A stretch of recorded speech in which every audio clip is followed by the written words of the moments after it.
stands for extra time, extra care, extra convenience to treat those niggling injuries. 6 locations. Physioextra.com. Senior US officials are promising the conflict in Iran will not drag on, but President Donald Trump says there's still a big wave of strikes to come. Israel has launched strikes in Lebanon following suspected missile fire from Hezbollah as the conflict spreads through the region. Donald Trump promising they're substantially ahead of the initial 5-week time frame from American involvement.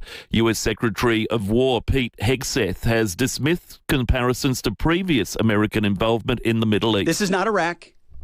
This is not endless. I was there for both. Our generation knows better, and so does this president. He called the last 20 years of nation-building wars dumb, and he's right. This is the opposite.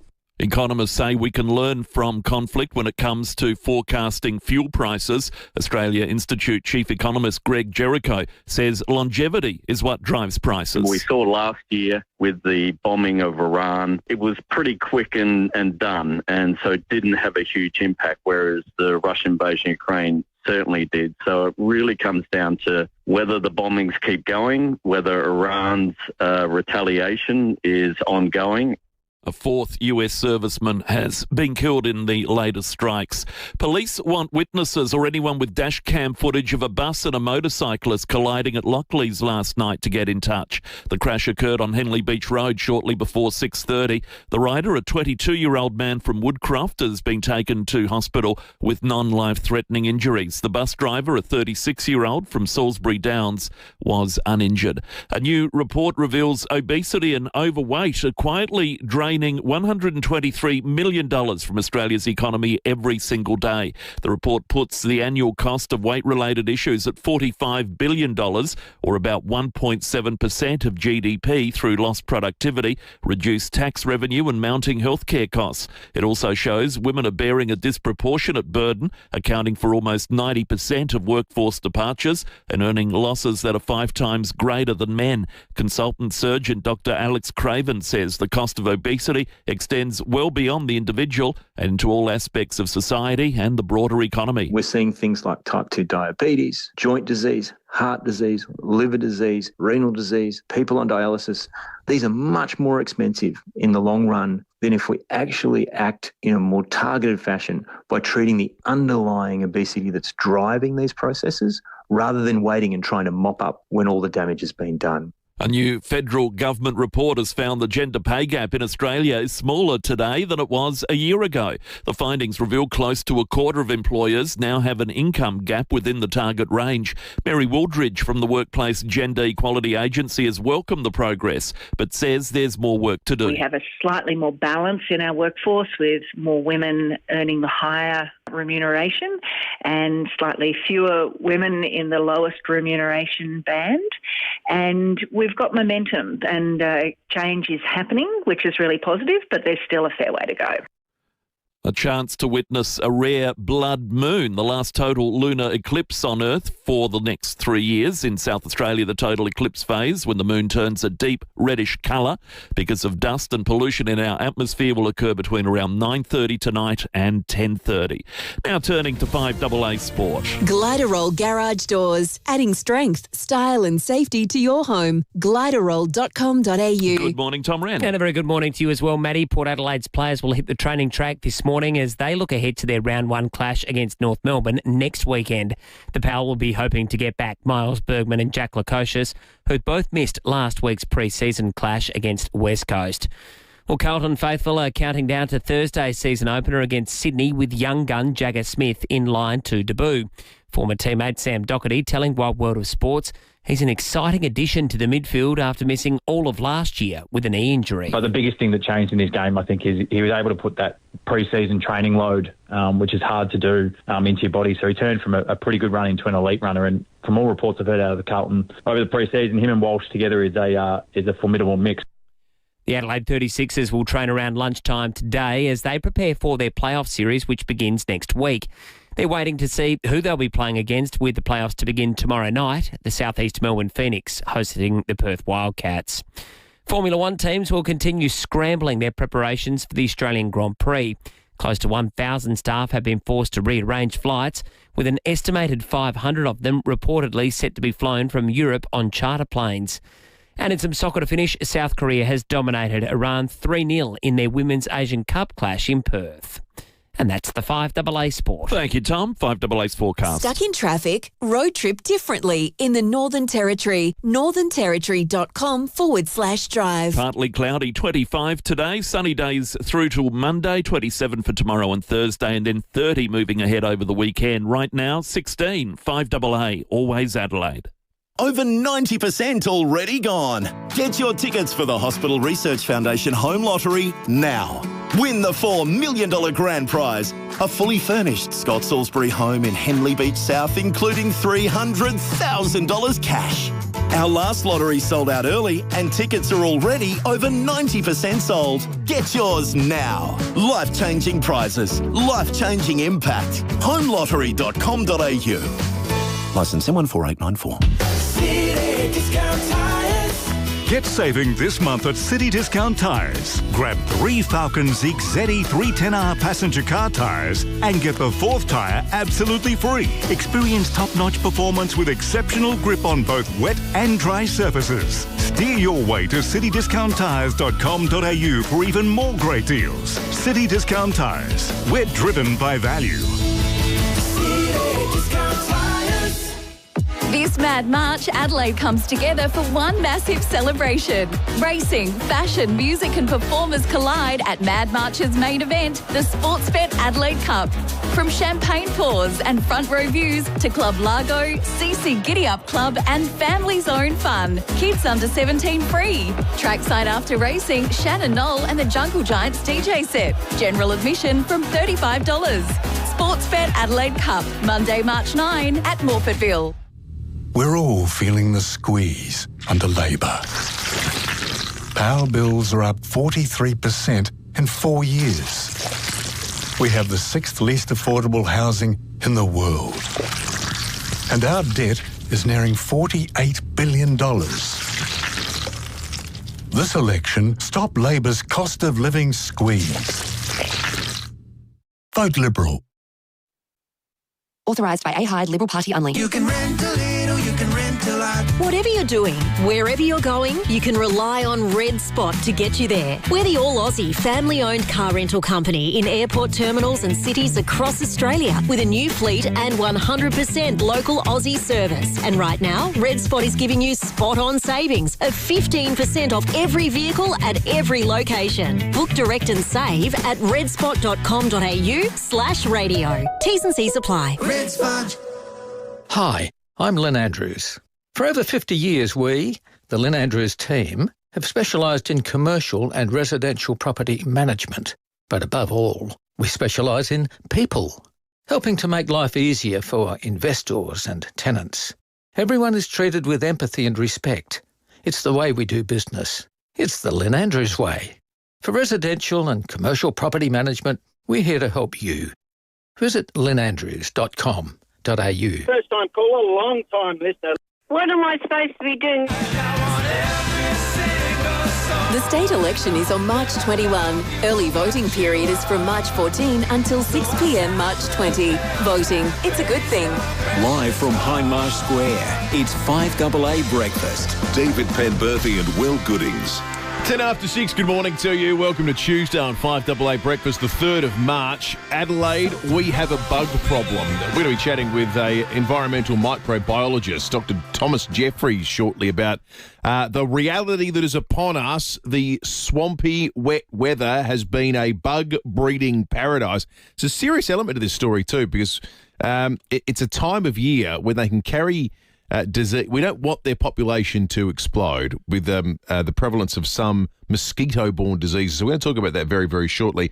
After 6:30, the fallout for the Iran-US-Israel war in the Middle East. What will it mean for petrol prices here in South Australia? There are all sorts of wild theories going at the moment as we see a gas facility in Qatar be targeted, as we see Saudi Arabian oil fields targeted, ships in the trying to progress through the Straits of Hormuz, carrying 1/5 of the world's oil.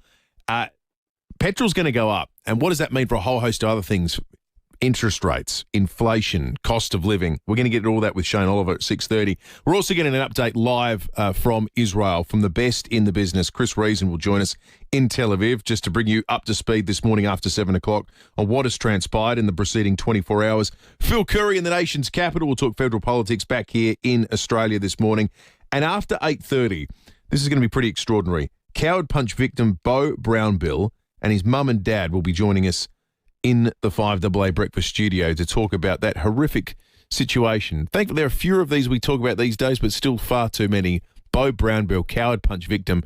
I guess the good news, David Penberthy, he's in a state to be able to come in and talk to us, which in so many of these cases is not where they end up. Plenty of young guys pushing up the daisies on account of this sort of stuff, not just young guys, older men as well. It is almost exclusively a male thing. In fact, I cannot think of a case where a woman has ever died from a... Can you remember the headline, teenage girl killed in coward punch attack? No. I cannot remember one. Good morning, mate. Good morning to you, our listeners. So, it's a salutary tale, what Beau has got to say. And, just a sort of, I guess... to the extent that you can, keep your wits about you if you're out and about. But more on that later. Bugs. Where do you stand on the bug question, Will? What do you think of creepy crawlies? I'm generally anti-bug. Well, no, that's not true. I don't mind them.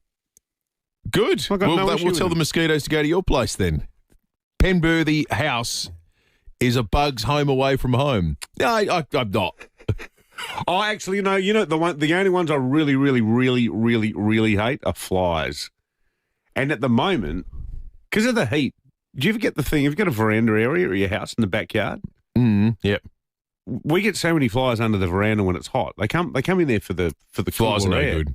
We live right next to water.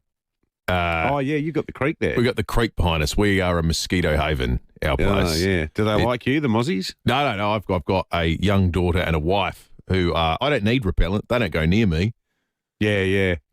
I reckon they do seem to like women more. I think there's something in that. Kate gets eaten. Soph as well. If we're sitting out the back.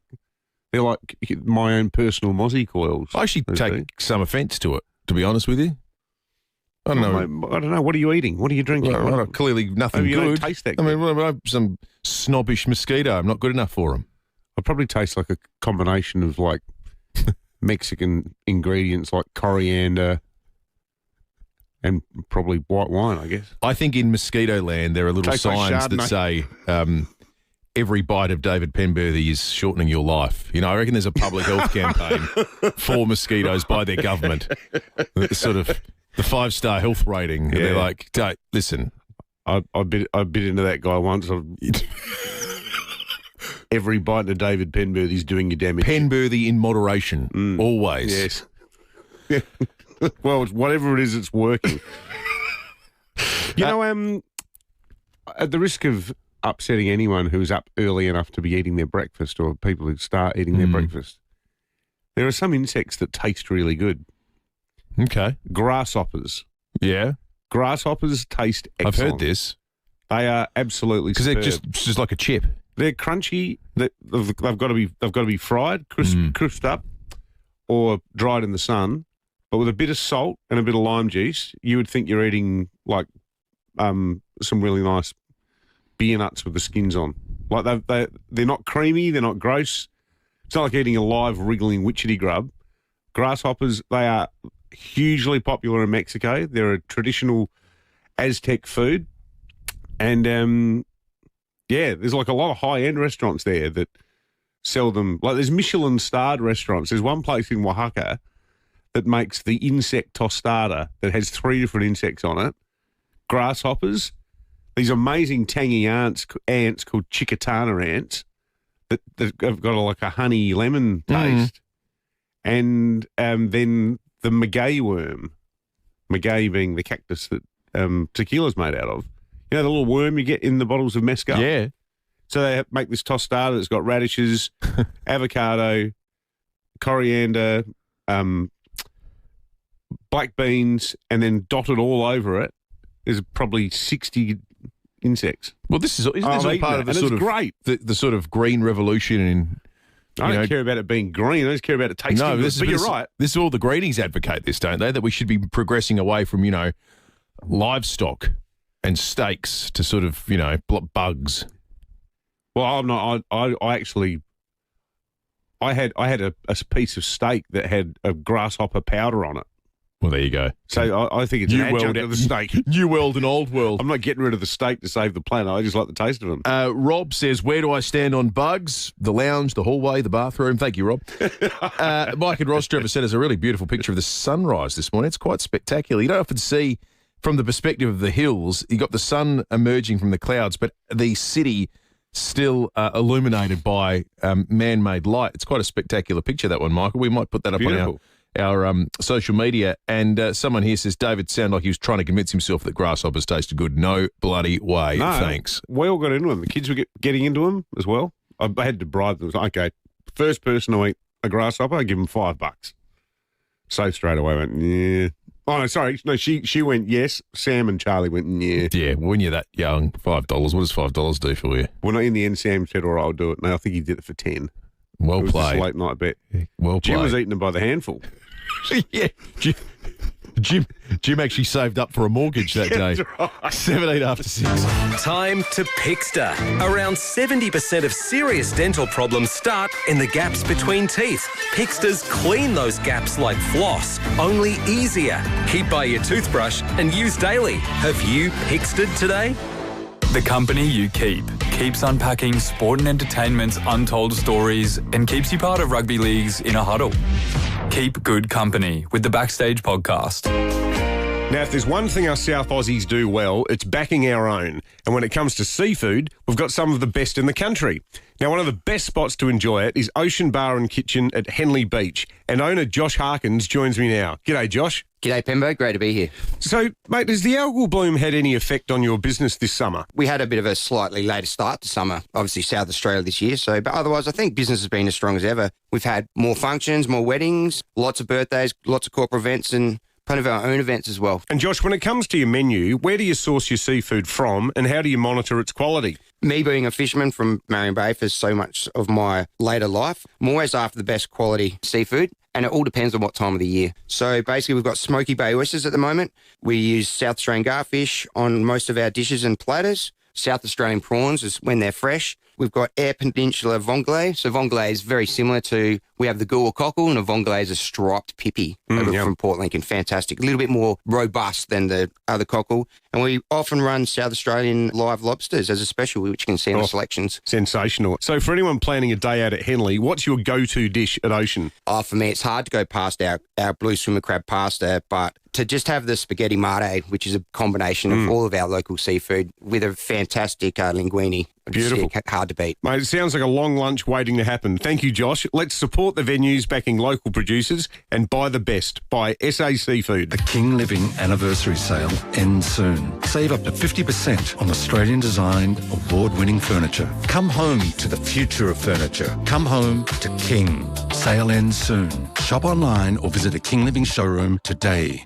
Imagine waking up to a to-do list that includes ACE. Don't you dare. Fancy a dance? Downsize and upgrade your lifestyle at a Living Choice retirement resort and swap chores for choices. Gotcha. A choice of locations to live, passions to pursue, and ways to feel young again. For a limited time, enjoy a $10,000 lifestyle package. Conditions apply. To happy days. Visit livingchoice.com.au. A farmer injured on a remote station. A child with a snake bite. A motor vehicle accident. Anywhere in South Australia, your Royal Flying Doctor Service is there to help, but they can't do their life-saving work without your help. March 5 is Double Up for the Doc Day, where your donation will be matched dollar for dollar by some very generous partners. Make double the difference on Double Up for the Doc Day, March 5. Visit flyingdoctor.com.au. At Mawson Lakes Volkswagen, they've been raising the bar on servicing. It starts with next day servicing, free loan car, free vacuum and wash, and you can enjoy a free breakfast or lunch thanks to Villies. your car will be in expert hands with a state-of-the-art service centre and factory-trained technicians who know your vehicle inside and out. At Mawson Lakes Volkswagen, we look after you and your car. Mawson Lakes Volkswagen, just a short drive from the city. Let's explore these feelings. Oh, this new girl at work, she's up to something. Always on time, full of great ideas. If you're not used to great employees, you need Indeed. Get a $200 credit from Indeed. Visit Indeed.com/200. Indeed, get what you need. T's and C's apply. 5AA Breakfast is streaming live right now. To watch, simply head to 5AA on Facebook or YouTube. The state election is on March 21. Early voting period is from March 14 until 6 p.m. March 20. Voting, it's a good thing. David Penberthy and Will Goodings, 5AA Breakfast. Yeah.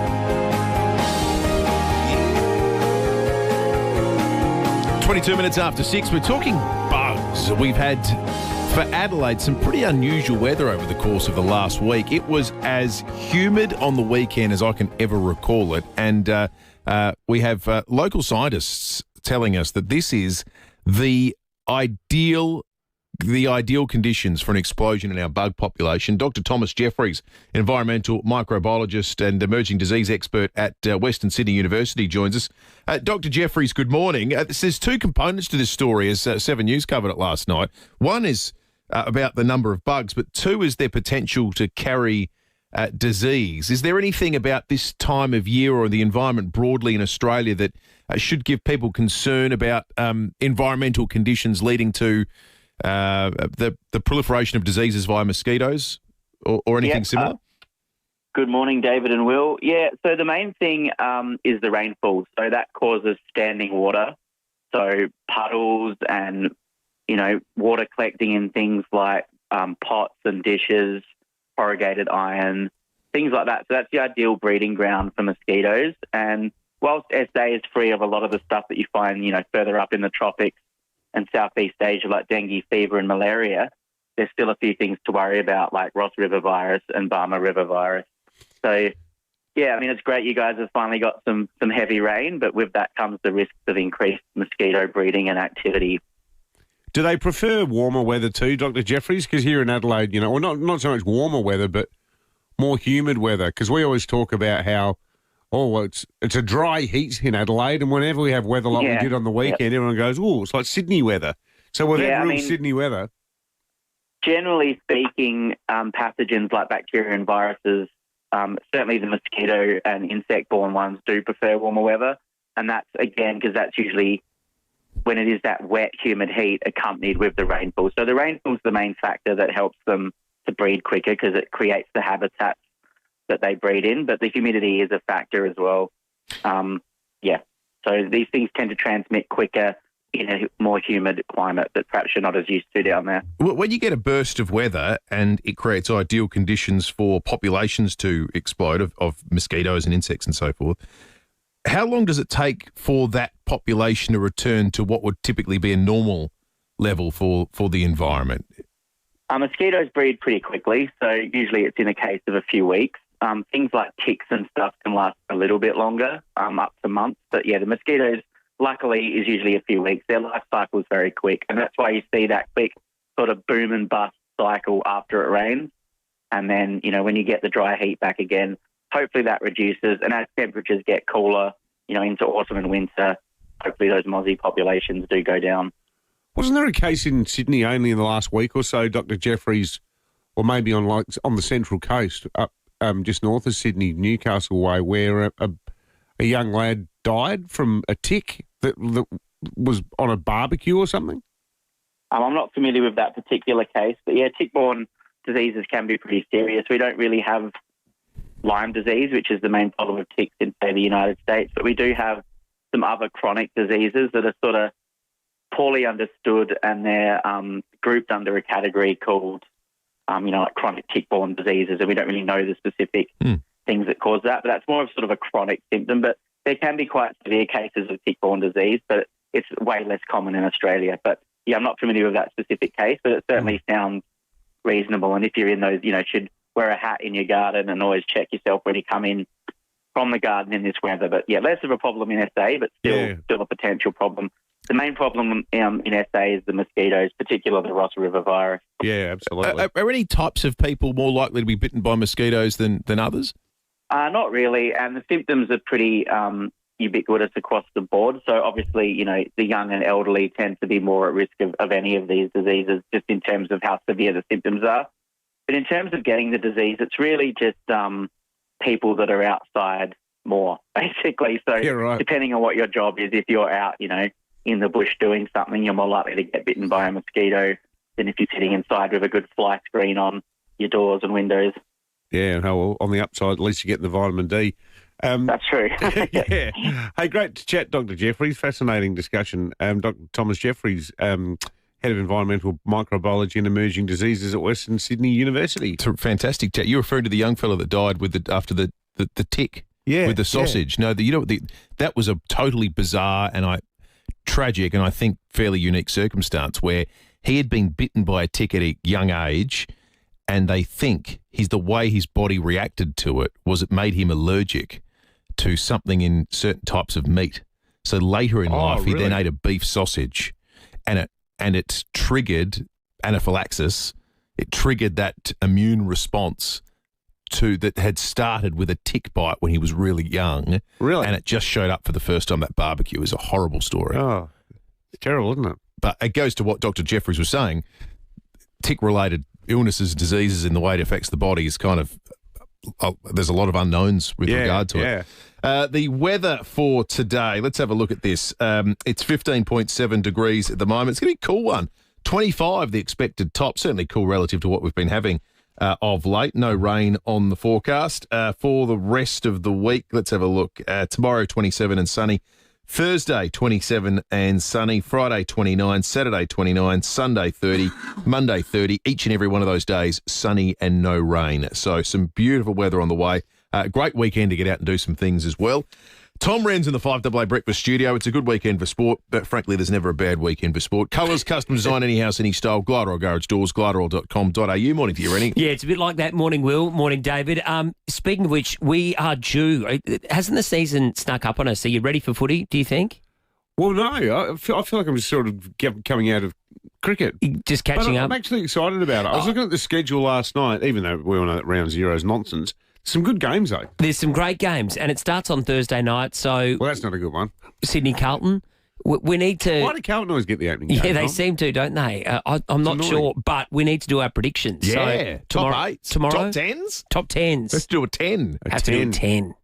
Crikey, it's weird, isn't it? You might as well do a bottom 8. Like, we're actually predicting more sides than we're not. Let's predict the bottom 8. We'll do the whole 18. Why don't we do what asked about? Yeah. Well, tomorrow, should we do it? Yeah. Brownlow, Wooden Spoon. No one cares. I'll just do the top 10. I'm not doing the others. I don't know anything about football. All right. No, you know more than you let on. Let's do it, though. We'll do that, boys, tomorrow. Couple of things just regarding football, more generally. Olympics 2032. Bit of talk about that yesterday. Oh, well, let's just see what our jury says before 8 o'clock this morning, because we might put that question to the jury. Do you think it could be unanimous? This is Brisbane. No, I'm not convinced it will be unanimous. Okay. But is it Brisbane 2032? Yeah, the AFL would like the AFL to be the demonstration sport.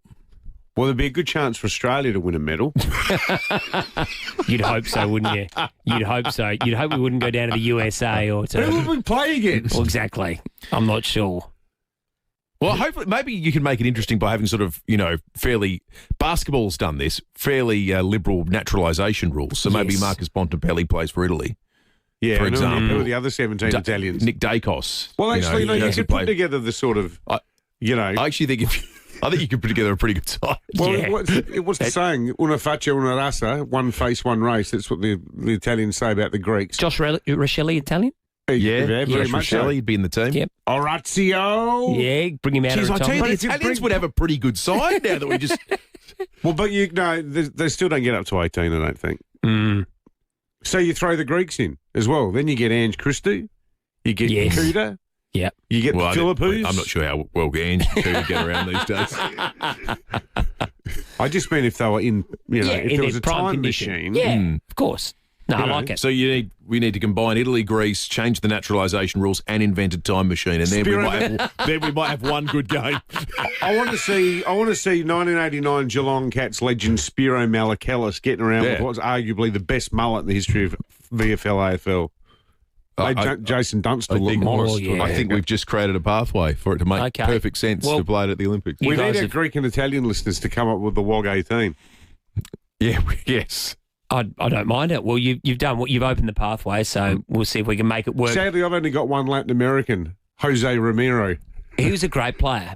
Doggies, Crows fans remember him from the late 90s. He was a big part of those Doggies John sides. Paul Young once Liberatore, there you go. Liberatore, another great player. Yep. Well, his son and we've got Tommy now. Actually a real player. When He's I a walk very down good the player. street. The Camporelli boys. Yeah. Campo. There's two more. Well, I can get there easily. Scotty's still in pretty good nick. He could be the coach. He could be the coach. There you go. Good coach. What about Asian Australians? Jin Long? Yeah, I was thinking, from the Bulldogs. Yep. Sujai Cook? I tell you what. We've had a few good Fijian players over the years, I think. Give it 30 years, you wouldn't want to be playing against the Sudanese team. Some talent. They'll be dominant. Well, they should be dominating the world game in all seriousness as well. With Australia, we've got so much talent coming through. All right, we'll get some text on this. This is a good thought starter. When you're ready. Good on you, boys. This is 5AA News. Always Adelaide. Partly cloudy, 25 today with the 6:30 news. Good morning, I'm Matthew Pantelis. Physioextra, keeping you healthy. Marion, Pirie Street, Norwood, Hallett Cove, Seaford and Victor Harbour. Physioextra.com. Donald Trump is warning operations in Iran are likely to last 4 to 5 weeks, but that he's prepared to go far longer than that. Israel and Iran have traded missile strikes in the past few hours. Nine's Mimi Becker is on the ground in Tel Aviv. Iran is fighting back, and we have seen that here around an hour and a half south of Tel Aviv, where a missile struck just 100 metres from a residential building, but it blew out the walls, the windows, and left all of those people now without homes. Israel's Prime Minister Benjamin Netanyahu has also visited the site of a strike from yesterday. That's where 9 people were killed when a synagogue, a bomb shelter and a school was hit. Israel taking offence that Iran is aiming at civilians. An Australian mother stranded in Doha amid the conflict in the Middle East says she remains hopeful the airspace will open soon. Penny Milton was travelling from Doha to Venice with her 2 children when their plane was forced to turn back. We're really just in a holding pattern and just waiting to see if the commercial flights come on board, whether the airspace gets opened up, even partially over Qatar. So fingers crossed that might be today. A man has been reported after recording an extremely high breath test at Fairview Park last night. Police received reports a Toyota Land Cruiser was driving erratically on Haynes Road at Tea Tree Gully. When they stopped the car on Hancock Road, the driver returned a positive reading of .323. The 33-year-old reported for drink driving disqualified, issued a 12-month immediate loss of licence. His car impounded for 28 days. He'll be summoned to face court at a later date. A former federal Liberal MP is urging new leader Angus Taylor to release a controversial review into the party's 2025 election defeat. Mr Taylor says he's asked for an action plan to be based off the report and is happy for that plan to be made public. Jenny Ware lost her Sydney seat of Hughes at last year's poll and says the party can't begin to rebuild by pretending nothing went wrong. And a couple of dot points on a memo is simply not good enough. We need to look at why we haven't been able to rebuild trust with the Australian public after it's almost 12 months now since the election. New analysis showing obesity is costing the Australian economy $45 billion every year. Modelling from consulting firm Global Data shows weight-related issues linked to 22 million missed days of work. The last total lunar eclipse to be seen from Earth for the next 3 years will emerge across Australian skies tonight. The astronomical event happens when the Earth passes directly between the Sun and the Moon, turning the Moon a blood red colour. The full eclipse phase will be between 9:30 and 10:30 our time. Sydney Uni astrophysicist Dr. Lauren Dreisen says depending on the weather, it'll be visible to the naked eye from all states. So you don't need any special equipment and you don't need to be anywhere special. That's the best thing about lunar eclipses. You can be in the city, in the country. It doesn't really matter so long as you can see the sky. So fingers crossed for clear skies. So the best vantage point is anywhere that you can see the moon. Turning to 5AA Sport. Colours, custom design, any house, any style. Gliderol Garage Doors. Gliderol.com.au. Tom, ran some bad news for a Melbourne player. Yeah, this is a bit bizarre, this one, Matty, isn't it? So Melbourne star Bailey Fritsch has undergone surgery on his hand, reportedly suffered while trying to break up a fight between his dogs. It's put him in doubt for the D's first match of the season against St Kilda in round 1. Carlton, meantime, is counting down to the season opener against Sydney at the SCG this Thursday. Coach Michael Voss, who's contracted until the end of the season, telling Fox Footy it's not something that's front of mind. Probably the version we roll out in round 1, you hope it's going to be a hell of a lot better come round 20. So that's the way we'll approach it. But the last thing this will be about 2026 is my contract. The Crows and Port Adelaide will not be playing in round 0 this week, with both clubs playing their first matches in round 1 away from home next week. The Adelaide 36ers will be keeping a close eye on the NBL playoffs, which begin tomorrow night between the Southeast Melbourne Phoenix and Perth Wildcats. The Sixers will take on the winner in a semi-final series, and they'll play their first home final next week, their first at home in 8 years. Australia's women's cricketers have arrived in Perth ahead of their test match against India. The match will begin on Friday.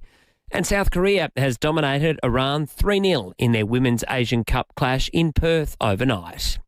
And that's the 5AA Sport. Thank you, Rennie. Checking 5AA's forecast. Stuck in traffic? Road trip differently in the Northern Territory. northernterritory.com/drive. Partly cloudy, 25 today, then sunny days ahead right through till Monday. For tomorrow and Thursday, 27.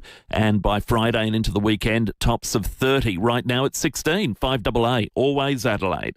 Who on earth gave them their driving licence? Learn how to merge! Merge! Come on! How many imbeciles can you actually put on one road? 30 kilometres per hour, driving Miss Daisy! Use your indicators, yeah? Bloody hell. Beat the heat. Keep cool with Fix Now, Pay Later options available. Book now. For great service guaranteed, call 1300 Automasters. You can rent a little, you can rent a lot. From Cairns to Canberra, Perth to Port Macquarie, you can rely on Red Spot to provide the perfect ride for your next holiday. We're the only Aussie family-owned and operated car rental company in airport terminals and cities all over Australia, with a new fleet and 100% local Aussie service. And right now, Red Spot is giving you spot-on savings of 15% off every vehicle at every location. Book direct and save at redspot.com.au/radio. T's and C's apply. Step into Lasso Cosmic Cabaret Saloon, perched on the galaxy's edge, where space cowboys, alien drifters, and the legendary rodeo sisters dazzle with out-of-this-world acts. Immerse yourself in spectacular, risque, adults-only circus under the Lasso Saloon. Get your GA ringside booth and cabaret table tickets now. Lasso Cosmic Cabaret opens February 19th, running the whole fringe season. Tickets at lassotheshow.com.au.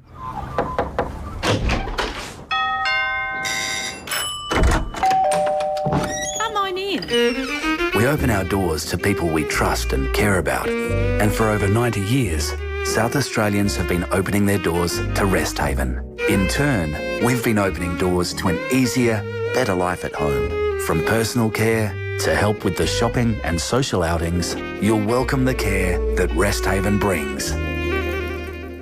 Star Discount Chemist's Big Brand Vitamin Sale is here. Big brand names at low prices, including Bioglan, Blackmores, Nature's Way and more. Go in store or online to shop. Always read the label and follow directions for use. Star Discount Chemist. How can we help? It's been a busy 4 years for the Liberals.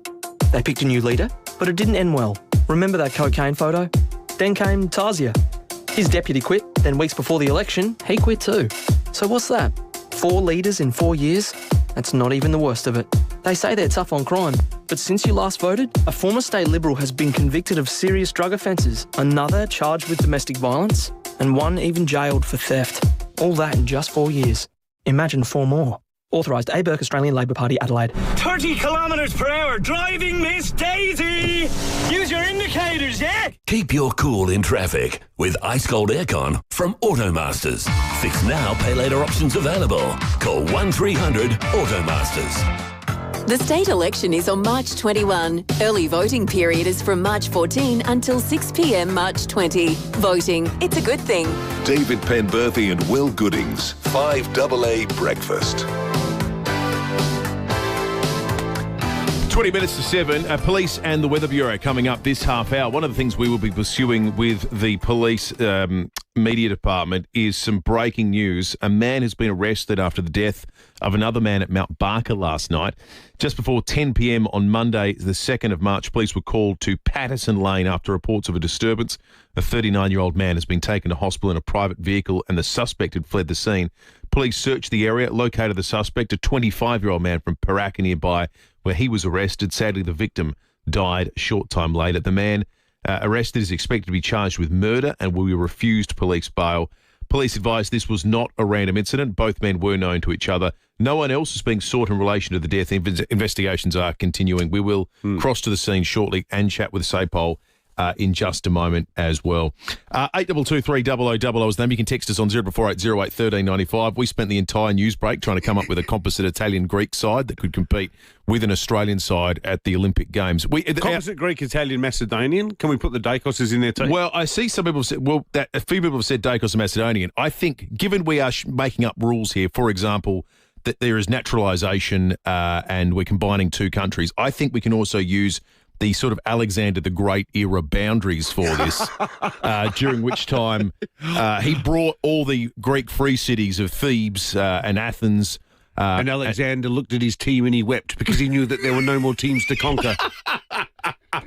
I think, confusingly, if we use that board, I think much of Persia is also eligible to play in the composite Italian-Greek side, but I'm not sure. I just think for the purpose of the exercise. At the moment, though. Yeah, that's right. The Macedonians count. The Dacoses are in our side. We'll call them the Mediterranean All-Stars. Yeah, there you go.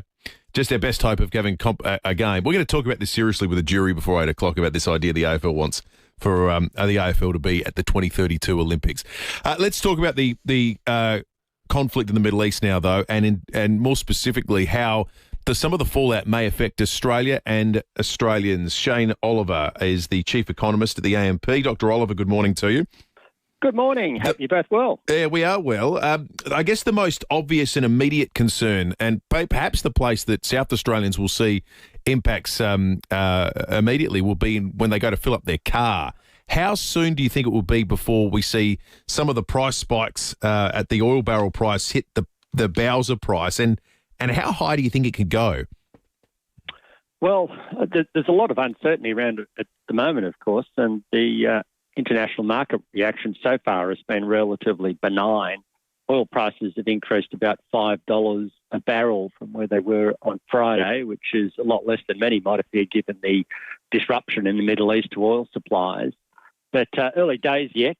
Normally when global oil prices rise, it's about 7 to 10 days before you start to see higher petrol prices at the Bowser. Now, of course, all Australian cities, including Adelaide, have a bit of a discounting cycle, so that confuses things a little bit. But generally about 7 to 10 days. At present, if this is all we get, a $5, $6 rise in oil prices, then you're looking at about 5 to 6 cents a litre added on to petrol prices. And most people wouldn't really notice that. But it could be more because, as I said, it's early days yet. The longer the disruption in the Middle East continues, the longer the war continues, the longer the Strait of Hormuz, which we seem to hear a lot about lately, is effectively blocked, then the greater the impact will be. I guess that's the thing, Dr. Oliver, because I'm thinking back to the war in Ukraine 4 years on now. When that started, one of the first things that changed, and it changed in a real hip pocket way for people, was oil prices. I don't mean petrol prices. I mean cooking oil, like vegetable oil, sunflower oil. All that stuff just went berserk. Any conflict like this, it could throw up unknown things, couldn't it, that go to supply chain, or conversely, there could be things that might actually be kind of good for our inflation figure in Australia, e.g. a lot of people cancelling or suspending their interest in travelling overseas. That's right. You get these sort of odd effects that you don't necessarily anticipate. I mean, there's an interesting one, of course, that a lot of oil is used in a lot of fertilisers. So that's why you get a flow on to foodstuffs.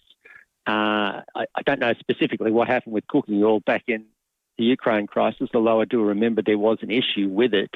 But I think that may have been because crop supplies were affected, and Ukraine may have been a supplier of the certain crops that go into cooking oil, like sunflower and that sort of stuff. Yeah. So you do get these odd effects occurring. Of course, each crisis is a little bit different. On the one hand, you could say, well, the Ukraine situation was coming out of the pandemic, so there was general inflationary pressures anyway as we were reopening our economies and a lot of money had been pumped in.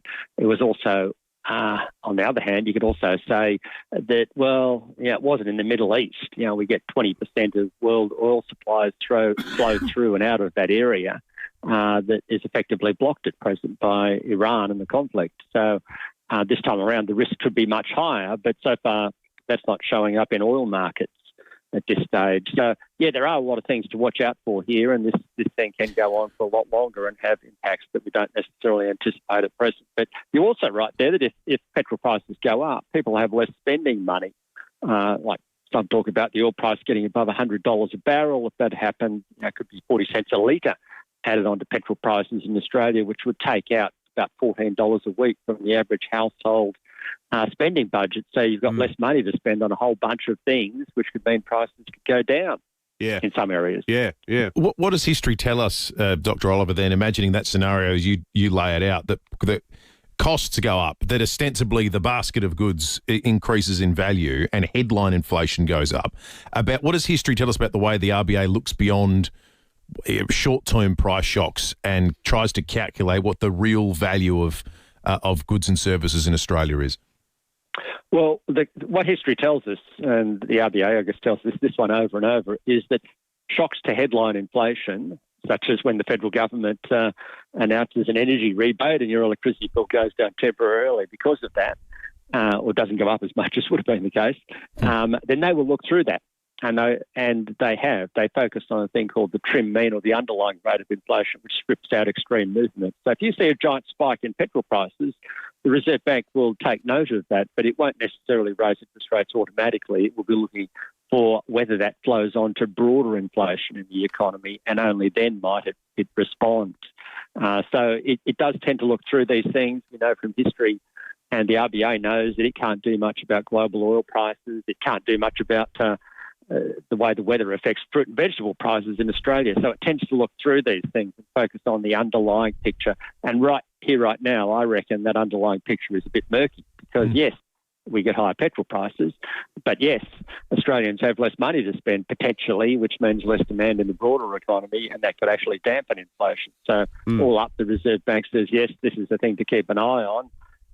But as long as underlying inflation stays down and hopefully the events in the Middle East don't go on for too long, then it shouldn't respond automatically with higher rates. Yeah. Great analysis, Dr. Oliver. Thank you. Shane Oliver, AMP's Chief Economist. He's terrific to talk to, Shane Oliver, isn't he? He's just a fantastic explainer. All right, let's head to the Weather Bureau. Daniel Sherwin-Simpson joins us. Daniel, good morning to you. Looks like what rain we had is long gone in the forecast. Yeah. Well and truly long gone. Right now we're sitting at 15.9 degrees in the city, and if you have a look on the 7-day forecast, pretty much looking at 0 or 5% chance of rainfall, so it might as well be 0. We've got partly cloudy conditions today. Generally it's pretty cloudy at the moment, but we will see that thin out a bit in the late afternoon, top of 25 with that cloud about. If you're aware, there's going to be a lunar eclipse tonight, so you might be able to get a decent peek at that. That should be coming around after 9 o'clock or so as we move into tomorrow. 27 degrees, same on Thursday, warming up into the 30s as we get on the weekend, but lots of sunny skies or mostly sunny conditions ahead of us. Not too windy, very settled period of weather coming up, boys. Good beach weather for the long weekend, or if you're getting along to WOMAD, getting your caftan out and getting your freak on there in the Botanic Gardens. So, lovely weather for the long weekend. All right, let's head to SAPOL. Senior Constable Jen Cullen on the line. Jen, we just mentioned this, but a man has been arrested for murder at Mount Barker. What can you tell us? Yes, he has. Good morning. It was just before 10 o'clock last night. Police were called to Patterson Lane after reports of a disturbance. And a 39-year-old man had been taken to hospital in a private vehicle, and the suspect had actually left the scene. So police searched the area and located that suspect, a 25-year-old man from Paraka nearby, and he was arrested.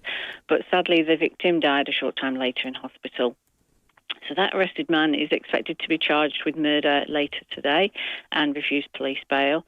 But we just want the public to know that it wasn't a random incident. Both men were known to each other, and nobody else is being sought in relation to the death, but the investigations are continuing. We'll be doing more on that terrible story later in the show. Jen, also, A high-range drink driver, people never learn, a high-range drink driver has been caught at Fairview Park. Yeah, that's right. It was about 5:15 last night. Police received reports that a Toyota Land Cruiser was driving erratically on Haynes Road at Tea Tree Gully, and patrol stopped the vehicle on Hancock Road at Fairview Park, and the driver was breath tested, and he returned a positive reading of 0.323, which, if you do the maths, is nearly 7 times the limit. Crikey. I know, at 5:15 in the afternoon. That's a big Monday. He was a 33-year-old man from Fairview Park. He's been reported for drink driving and driving disqualified, and he's going to find himself in court at a later date. Good stuff, Jen. Senior Constable Jen Cullen there from SAPOL. Thank you. More on that top story very, very shortly. We're going to take a break. On the other side of it, 6,000 people take the O-Bahn to work every day or into the city or wherever they might well be going, celebrating its 40 years of operation this week. 6,000 people take the O-Bahn to work every week, and one motorist... Every day, I think it is. One motorist takes the O-Bahn for about 18 metres along Hackney Road every 3 months. Before going, oh, no! We're going to talk 40 years of the O-Bahn on the other side of this break. If you're a regular O-Bahn commuter, we'd love to hear from you. 8223 0000. History of a unique South Australian transport project is next. Morning there. Roads aren't looking too bad today. We're accident breakdown free. However, unusual one at Beulah Park. An industrial bin has rolled out of somebody's property today. It's sitting on McGill Road just near Port Rice Road, causing headaches. Look out for that if you're coming in that way. That's city bound. Port Adelaide has works Grand Trunk way near Eastern Parade, which is slow, and we're getting busy South Road at Karata Park. Early morning camera, Blacks Road, Gillis Plains. Sanus help people navigate complex mental health for 40 years. If you or someone you care for needs free information, recovery support or community connection, visit sane.org today. Adelaide's most accurate traffic on 5AA.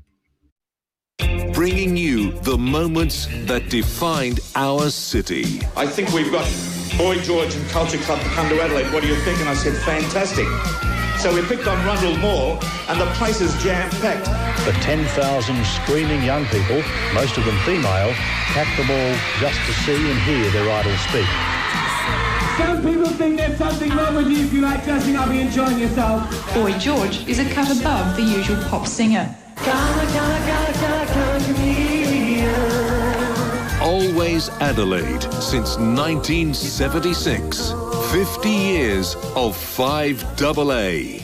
March into Kia for an incredible finance deal on in-stock new and demo Tasman X Series models with Kia Finance. Approved ABN holders can get to work sooner with a 1.99 per annum interest rate. That's serious value on serious capability. Visit your nearest Kia dealership and test drive your Tasman today. Minimum $10,000 deposit, maximum finance amount $80,000. Maximum term 36 months and 31st of March. T's and C's, fees, charges and lending criteria apply. Hyundai Capital Australia Proprietary Limited. Australian credit licence 554051. Offer extended. Kia, movement that inspires. The cost of living is out of control. But Family First will take the pressure off. They'll cut migration, approve more housing, cut family taxes and slow the race to renewables. Vote 1, Family First. Authorised by Lyle Shelton, Family First Party, Norwood. Running a business is hard enough without chasing staff. That's where Indeed comes in. Now, with Indeed, you can easily find the right people for your team. You can post jobs and pay only when your budget allows. Best of all, there's flexible pricing. That means Indeed has a pay-as-you-go system with no locked-in long-term expensive contracts. Businesses are loving this. Head to Indeed.com/200 for a $200 credit to make your next hire easier. Terms and conditions apply, so check them out today. Indeed.com/200. If you're handling a loved one's deceased estate, it can feel overwhelming. With Anderson's solicitors, you don't have to face it alone. Probate, letters of administration, distributing assets, even resolving disputes between beneficiaries. The Anderson's Wills and Estates team can guide you through the complexities, helping you meet all of your legal obligations. If you need help finalising an estate, contact Anderson's solicitors. Help when you need it. Time to Pixter. Around 70% of serious dental problems start in the gaps between teeth. Pixters clean those gaps like floss, only easier. Keep by your toothbrush and use daily. Have you Pixtered today? The state election is on March 21. Early voting period is from March 14 until 6 p.m. March 20. Voting, it's a good thing. David Penberthy and Will Goodings, 5AA Breakfast.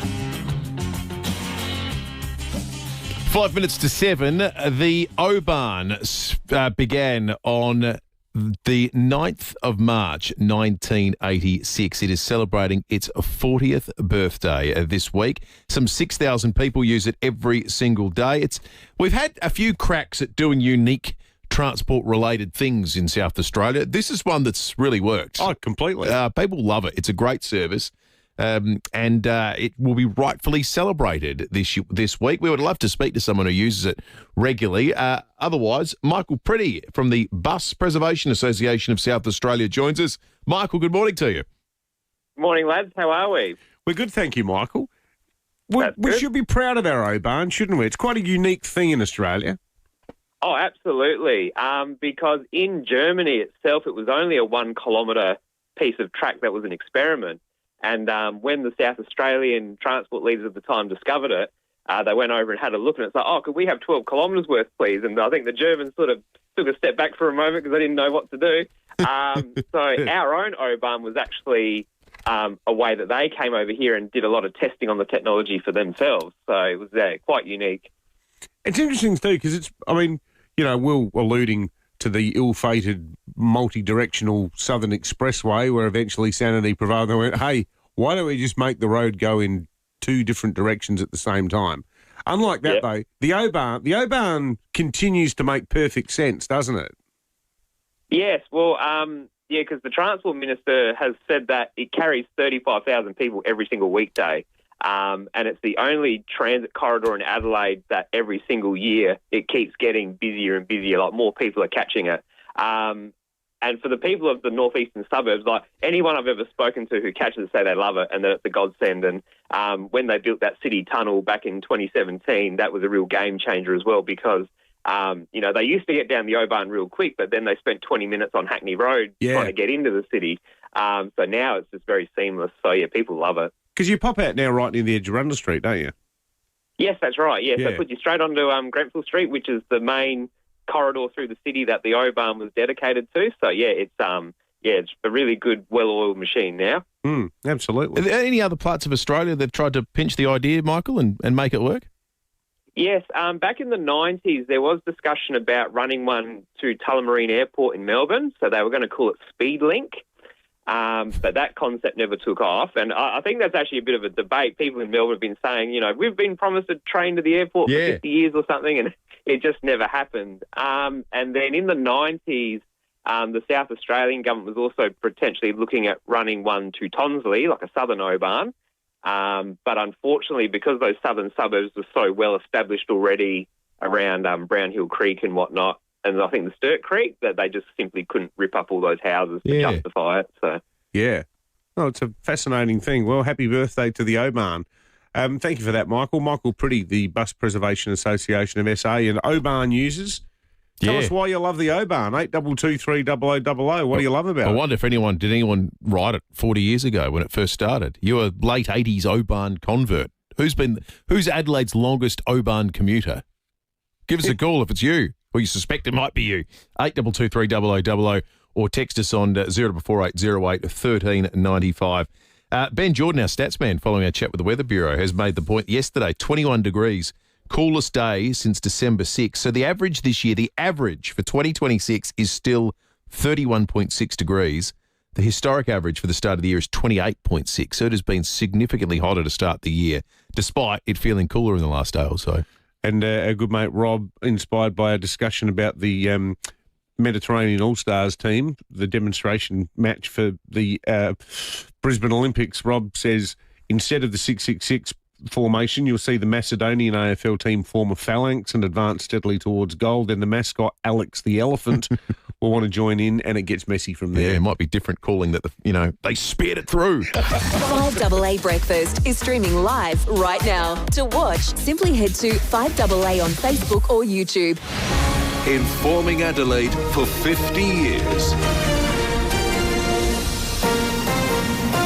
This is 5AA News. Always Adelaide. Partly cloudy today, 25 with the 7 o'clock news. Good morning, I'm Matthew Pantelis. The X in Physioextra stands for extra time, extra care, extra convenience to treat those niggling injuries. 6 locations. Physioextra.com. A 25-year-old Paraka man will face a charge of murder after the death of a 39-year-old man at Mount Barker last night. Senior Constable Jen Cullinan says patrols were called to Patterson Lane just before 10 p.m. So police searched the area and located that suspected 25-year-old man from Paraka nearby, and he was arrested. But sadly, the victim died a short time later in hospital.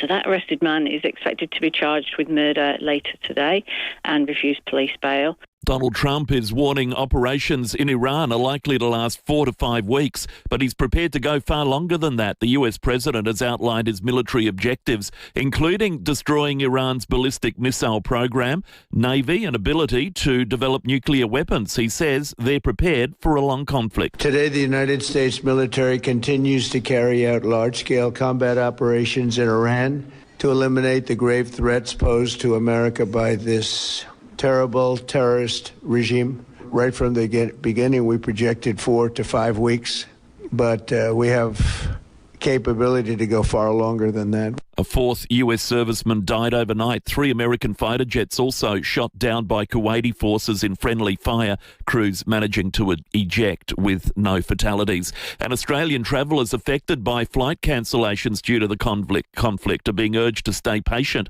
The Tourism and Transport Forum says the aviation industry is working closely with the government to manage the fast-moving situation. Spokesperson Margie Osmond says passengers should not be travelling to airports if flights have been cancelled. Follow the advice on the government website and make sure that your contact details with your carrier, so your airline company, are completely up to date so that they can make contact with you and let you know what the latest is.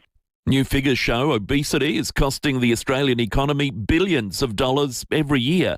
More from Nine's Gabrielle Hodson. A report commissioned by diabetes drug manufacturer Eli Lilly Australia has stacked up the stats and found obesity and weight-related issues are costing $45 billion a year in lost productivity, reduced tax revenue and healthcare costs. That's about $123 million a day. The global data report found it was also linked to 22 million missed work days. News Corp says Australia has 2.5 million adults with a body mass index of 30 to 32, and it's recommended that they focus on lifestyle management to help lose at least 5% of their weight. It's World Hearing Day. Australians being urged to get hearing checked. Research showing hearing loss linked to a 32% higher risk of dementia and 35% higher risk of depression. Hearing Australia spokesperson Karen Hirschwausen says early detection is helpful in monitoring changes over time. We're encouraging Australians to have conversations with their family and friends about their hearing, have a conversation with their GP and come in and see an audiologist about having that hearing check. Latest research finding while screen time may delay someone's bedtime,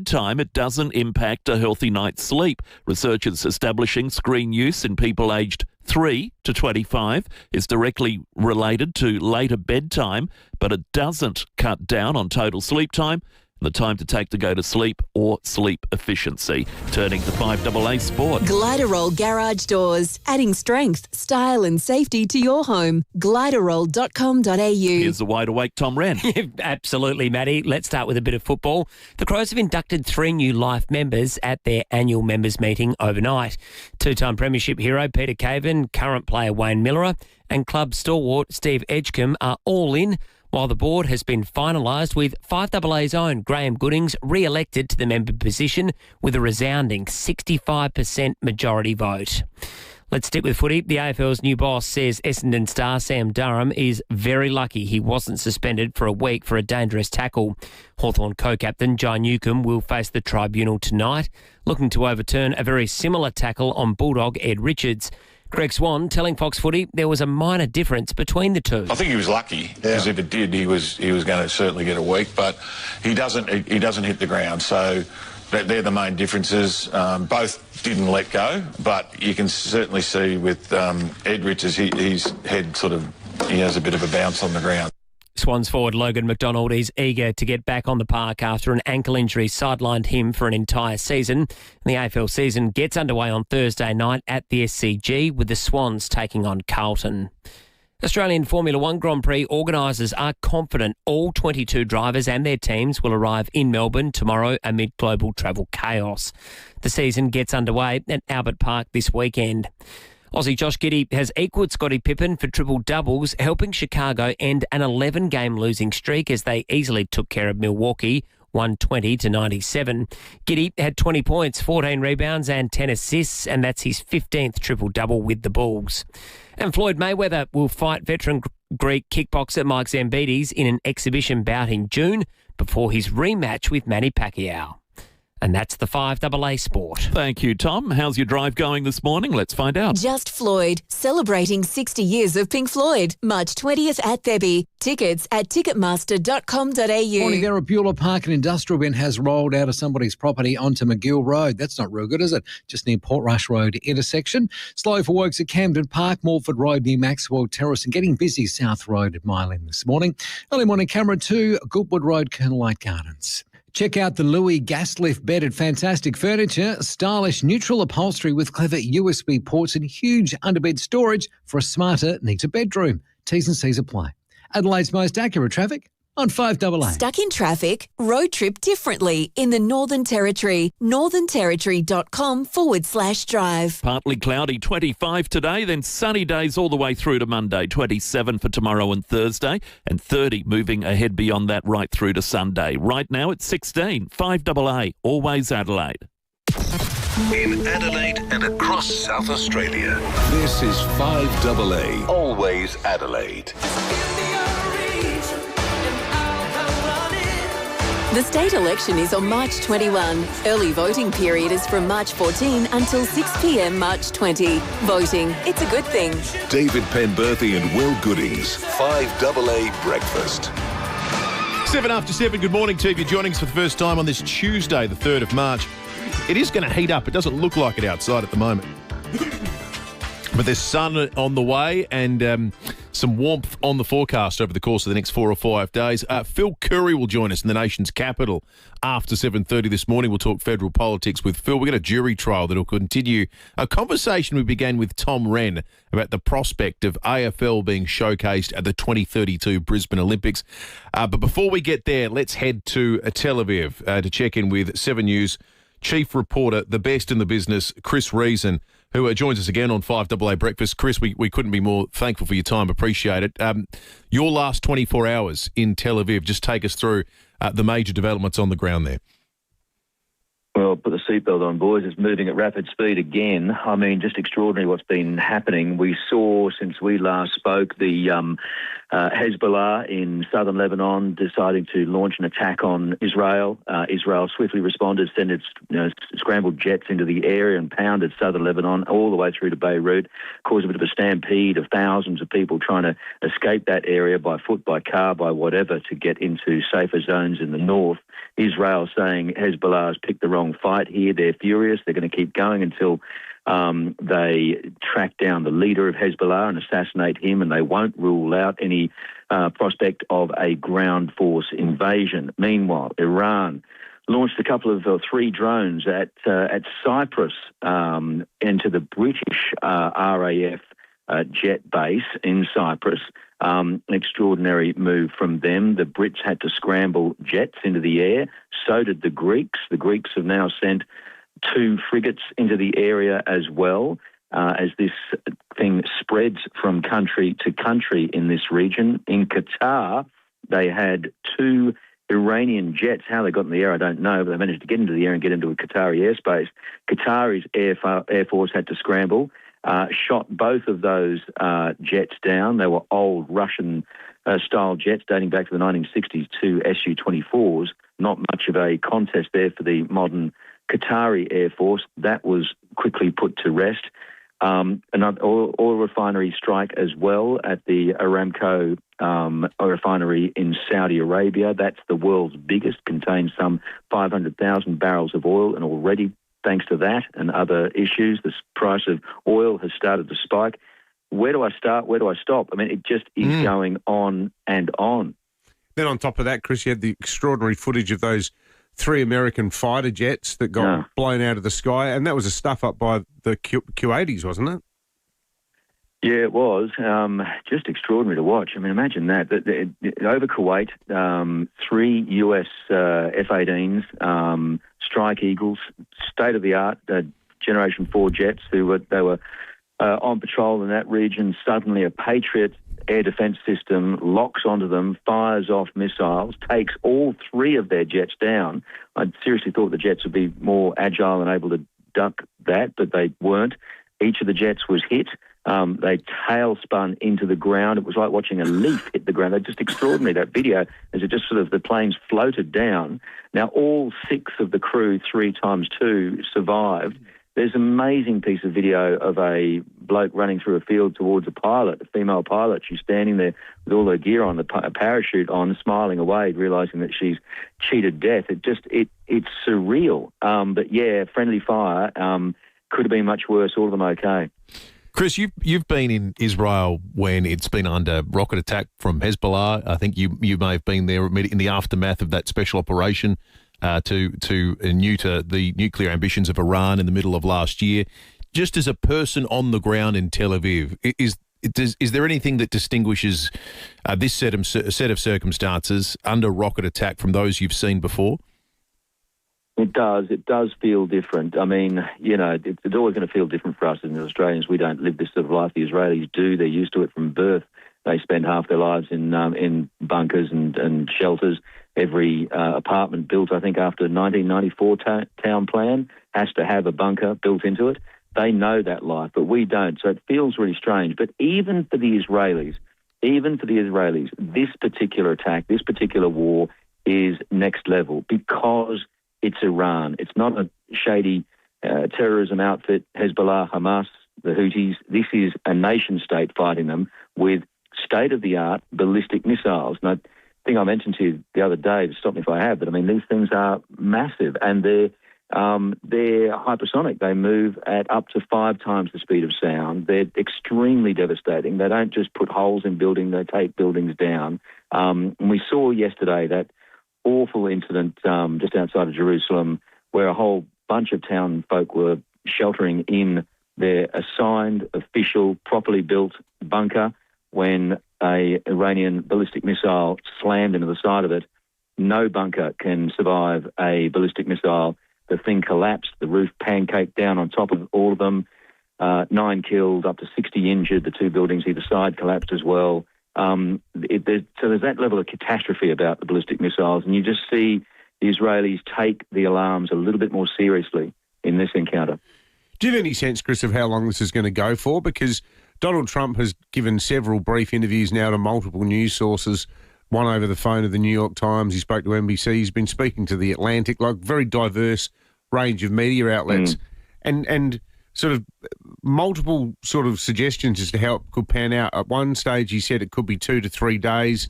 Then he said it could be 4 to 5 weeks. I mean, 2 to 3 days suggests it's precise airstrikes and nothing else. But then at the same time, he's also said that he's not going to rule out putting troops on the ground. And then he also said he was confident that there'd be a new leader that would emerge in the coming days in Iran. But then he said, well, actually, 2 or 3 of the guys I had in mind are dead. Like, there's no clear solution to this, is there? I mean, I sure shouldn't be laughing, mate. I know. It's just, I don't think he does have a game plan. I don't think he has an end game, and I don't think he really knows how this is going to play out. His comments have been shifting a little bit. You're right about those differences in the his answers he's been given.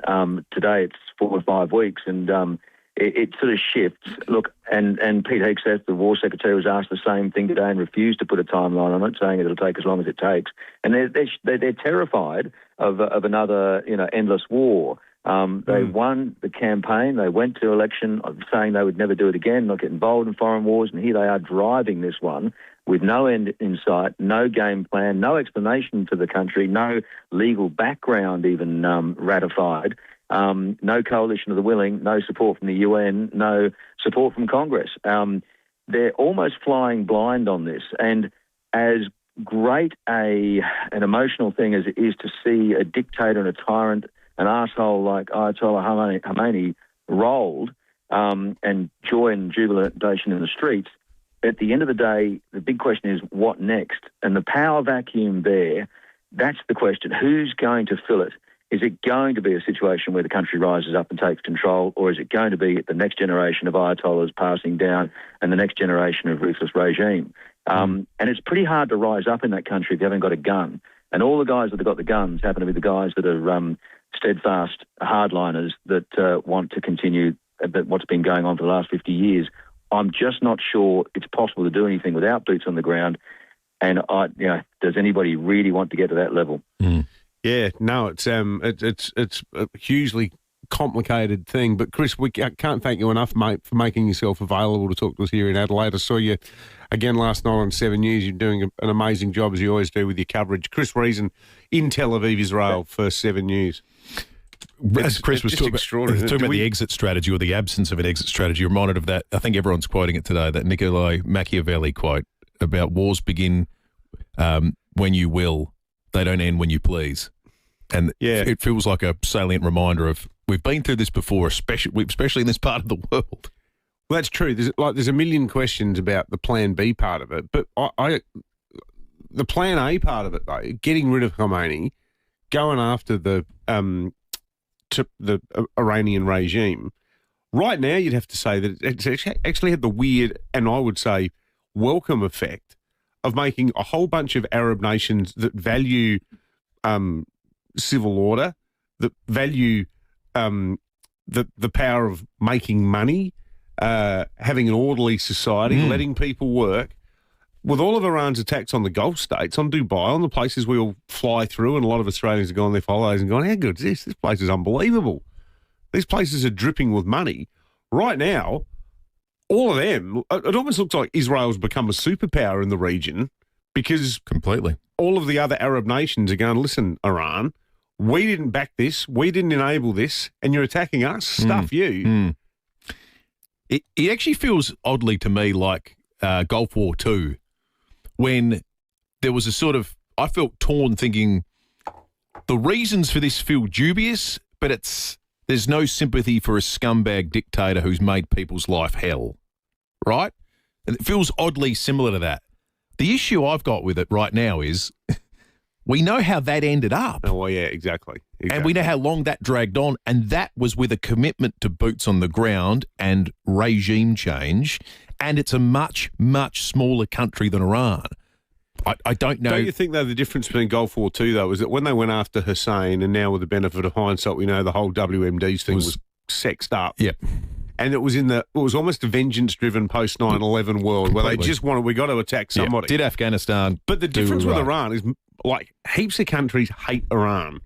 Most countries in the Middle East loathe and detest Iran. That is the regime. So there's a lot of Arabic people right now, sort of, behind their keffiyehs are going sucked into Iran. Absolutely. Goodbye. Has anyone put their hand up and said we're going to make sure we get the right government in there? We're going to make sure the right people. Like, no one's committed to what this looks like in 5 years' time. Well, no. It's sort of it's going to be great. We're going to talk to Aman Abrahimzadeh later about this, the circumstances under which his family came to be Aussies, how they came out from Iran. Because the seeds of this start 1979, and there's this whole coalition of people, for whatever reason, they've all got different grievances with the Shah.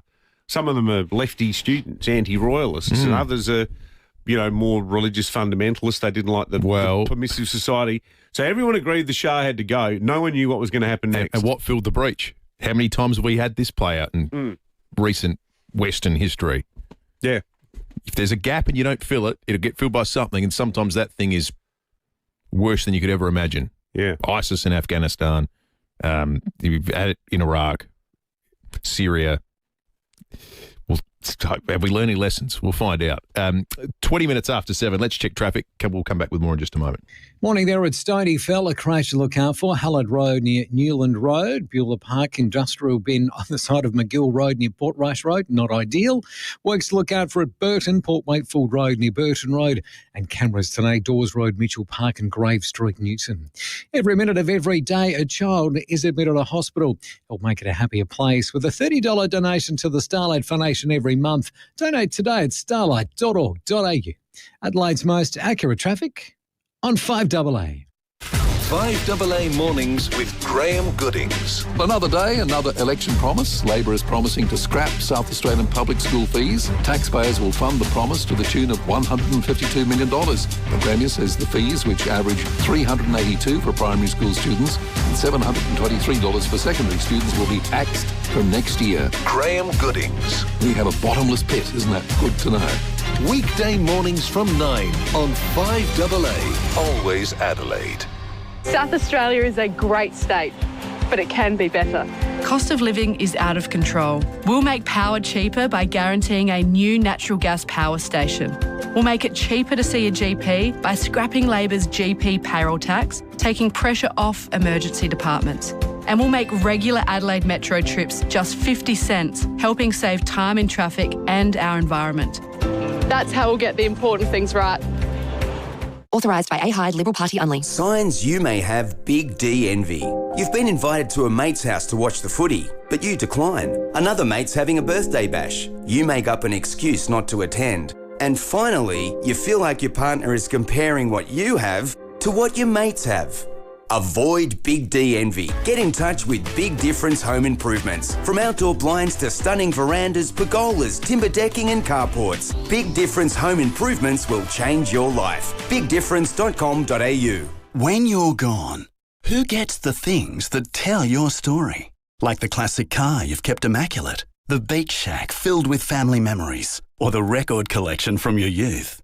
If you don't plan now, it could get messy. Donlan Lawyers specialise in wills and estate planning. From the simplest to the most complex, Donlan Lawyers will give effect to your wishes. For wills and estate planning, visit donlanlawyers.com. Hindmarsh Square, Adelaide and Ocean Street, Victor Harbour. Some things are worth waiting for, like tickets to your favourite concert, waiting for a nice bottle of Red to breathe, or waiting for the kids to finally unpack the dishwasher. But waiting to get your air conditioner serviced just before summer or winter really hits? It's just not worth the pain. Get in touch with Morford Air now for servicing or a new system. Put it at the top of your to-do list. When it's too hot or cold to bear, reach for the Morford Air. morfordair.com.au. Morford. If you need to fix your pipes, call Precise. Call Precise. If your toilet's blowing up, call Precise. Call Precise. If your lights aren't turning on, or your hot water is gone, or a plumber or an electrician, call Precise. Precise. Precise Plumbing and Electrical. Call 1300 700 200. That's 1300 700 200. Precise Plumbing and Electrical. Local and experienced trade specialists. Or a plumber or an electrician, call Precise. Call Precise. No more. Ugh. No more. Try Arbor Vitae Joint Health for the relief of pain and other symptoms associated with mild arthritis and inflammation. Arbor Vitae is wellness backed by science.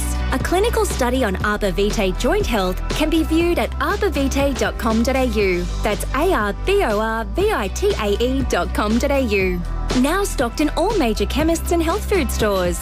Always read the label and follow the directions for use. Rosanna Mangiarelli here from 7 News. Join me and Will Goodings for Adelaide's leading news hour, 7 News, tonight at 6 o'clock.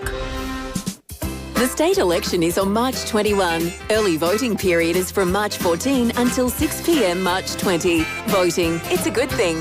David Penberthy and Will Goodings, 5AA Breakfast. 24 minutes after 7, we chat with SAPO in the first hour of the program. A very serious incident unfolded in Mount Barker. A man has been arrested and will be charged with murder a little bit later today. Jono Edwards for 7 News and 5AA is at the scene and joins us now on 5AA Breakfast. Jono, what have you been able to glean?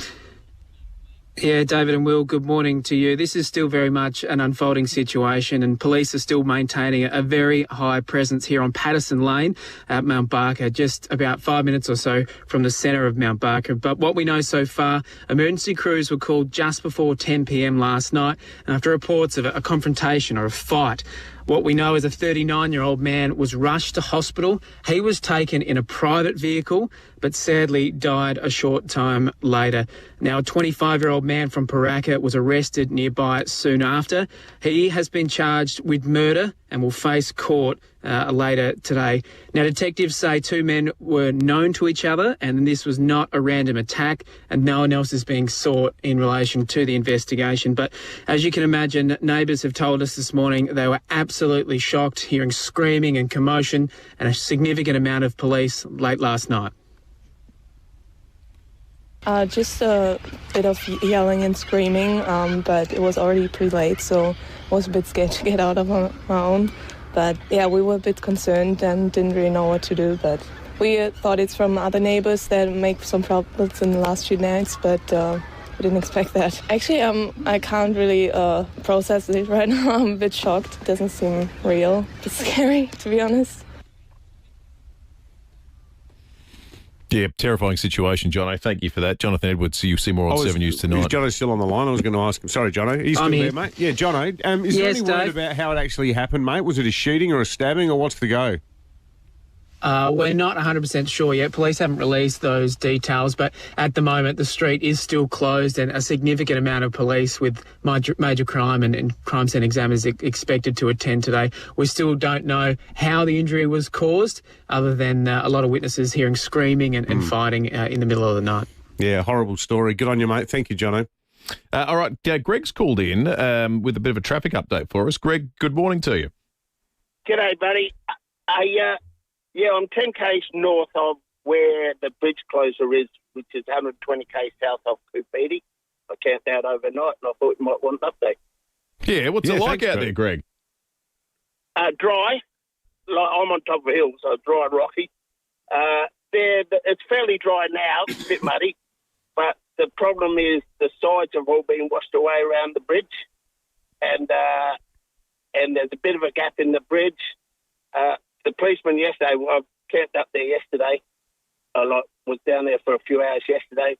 The policeman said they're going to get an assessor in this morning, and I dare say they'll put traffic lights there and just make it single lane through the middle because the sides are washed away. Just so that people can keep coming through on that one lane in the middle, Greg. Yeah. And there's a 3-inch gap in the road, which is easy enough, and there's a bit of bitumen and the guardrail and all down one side's washed away too. It's really wet. It's fairly. It is remarkable. Some of the pictures that have come out of the states mid-north with what the rain has done to the roads that just simply don't exist, or they've melted away in some places. Yeah. Greg, thank you for that call, mate. We appreciate that. Scott is also on the line with an update at the airport. Scott, good morning. Hey, boys. If you're going north on taps past the airport there and wonder why it's going slow, I reckon a cyclist might have been hit or something. There's like 3 cop cars and an ambulance working on someone right on the side of the road. Oh, no, so just go slow going past that. Oh, crikey, that's no good at all. Jeez. All right, we might try and get some more information on that one. Thank you for that, Scott. We appreciate all your intel, be it in the city or out in the regions. 8223 0000 is the number. You can text us on 0448 08 1395 as well. Renovating your bathroom, kitchen or laundry is exciting. It's the bit after that's annoying. Cleaning and scrubbing mould out of grout. Well, if you choose Mr. Wet Wall now instead of tiles, you'll have a lot less to do later. With Mr. Wet Wall, there's no grout, just a stunning, smooth surface that's stylish and 100% waterproof. It's quicker to install, so it costs less, and there's zero mess. So why wouldn't you? Mr. Wet Wall. MrWetWall.com. The most frustrating thing about having your car repaired after a collision can be the wait. Sometimes months. At Premier Panel Services, the wait is one thing you won't have to worry about. We've expanded our workshop and our highly skilled team. It means we're better equipped to deliver an outstanding outcome for you and your car. RAA and MTA approved, Premier Panel Services work with most insurance companies. So ask for Premier Panel Services and get back on the road sooner. You've built a life in your street, the neighbours know your name, the barista knows your order, but lately you're coming to the conclusion that your home just isn't quite working for you. Well, not the way it could be. If you've got a large block, get in touch with Metro Homes. Metro specialise in knockdown and rebuild projects, and they're helping people all over Adelaide set themselves up for a solid future. They can replace your existing house with 2 brand new homes on the same block, one for you, designed to suit how you live now, and the other as an investment property right next door. It's a smart way to stay put while setting yourself up for the future. Metro takes care of everything too, the design, the approvals, the build, everything. Build your future where you really feel at home. Go Metro. Visit metrohomesa.com.au.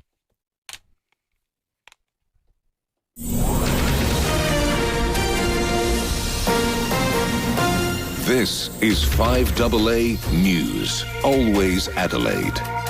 Partly cloudy today and 25 with the 7:30 news. Good morning, I'm Matthew Pantelis. Physioextra, keeping you healthy. Marion, Pirie Street, Norwood, Hallett Cove, Seaford and Victor Harbour. Physioextra.com. Police say a 25-year-old Paraka man is expected to face court later today, charged with the murder of a 39-year-old man at Mount Barker last night. Senior Constable Jen Cullinan says the pair are known to each other. It was just before 10 o'clock last night. Police were called to Patterson Lane after reports of a disturbance, and a 39-year-old man had been taken to hospital in a private vehicle, and the suspect had actually left the scene. So police searched the area and located that suspect.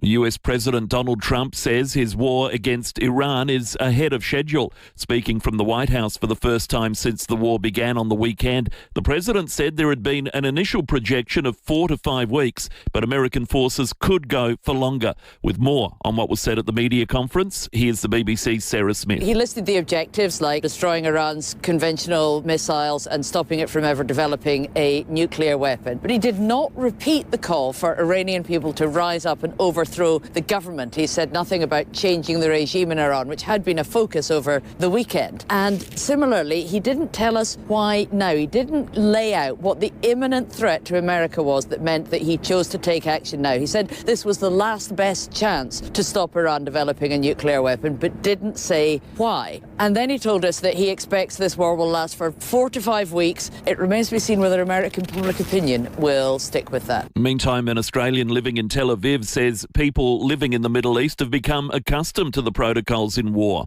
Iran is escalating retaliatory strikes on Israel and across the Gulf as US President Donald Trump warns of a big wave of strikes to come. Ben Weiss has told Today it feels like a repeat run of events which have unfolded over the last 2 years. It's been a very unsettling period and definitely a lot of concerns over the loss of life and casualties in cities not too far from Tel Aviv.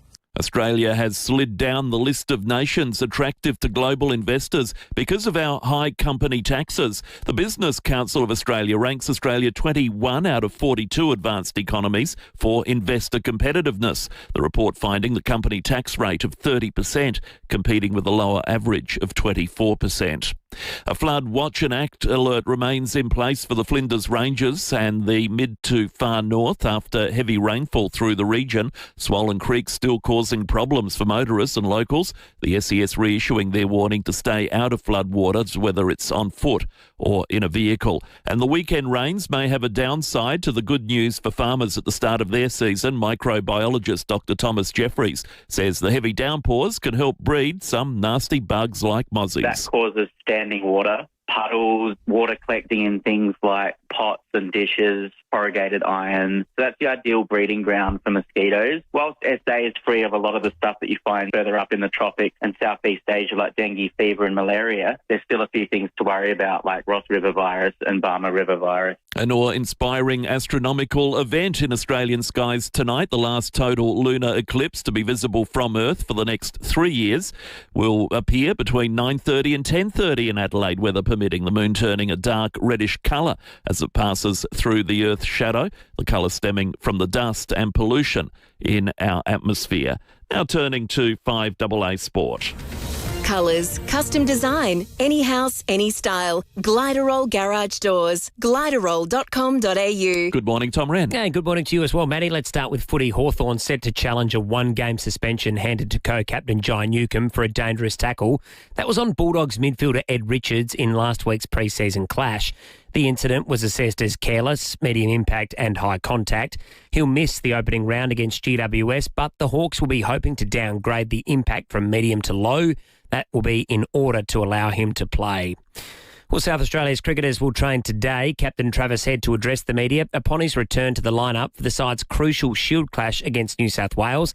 That begins on Thursday. SA currently sits third on the Shield table with a couple of games to go, but is only a point behind the second-placed Queensland. Let's go to soccer. South Korea has jumped above Australia in their qualifying group in the Asian Cup after a 3-0 win against Iran. One of the pre-tournament favourites, sealing the result through their skipper 15 minutes from time. Avery takes the strike and it's headed home. Korea Republic's captain, Koo Yoo-jin, scores her first goal in national team colours. Audio there thanks to Paramount. And an estimated 500 Formula One staff will be flown on charter flights to Melbourne. That's to ensure they're here for the weekend's Formula One Grand Prix. And that's the 5AA Sport. Now checking 5AA's traffic. Just Floyd, celebrating 60 years of Pink Floyd. March 20th at Thebby. Tickets at ticketmaster.com.au. Morning there at Stonyfella Small Bingle getting sorted. Hallard Road near Newland Road getting quite busy at the moment. South Road near Henley Beach Road. Also sluggish near Anzac Highway. And Green Hill Road at Goodwood Road starting to build. Early morning camera, McGill Road, McGill. Support joint, heart and brain health with Blackmore's Omega Triple Super Strength Fish Oil at Chemist Warehouse. Always read the label and follow the directions for use. Adelaide's most accurate traffic on 5AA. Stuck in traffic? Road trip differently in the Northern Territory. northernterritory.com/drive. Partly cloudy for Adelaide today and 25. Sunny days then right through till Monday. 27 for tomorrow and Thursday. 30 moving ahead beyond that. Friday through to Sunday. Right now it's 16. 5AA, always Adelaide. You might have heard Dave and Will talking about Matt from Avis Truck Rental Adelaide. Matt runs the depot and he's big on helping people out. If you need to move things or people, Matt has it covered. From single and dual cab utes, 4x4s and tray tops to small and large vans and 12 to 22 seat buses for short or long-term hire.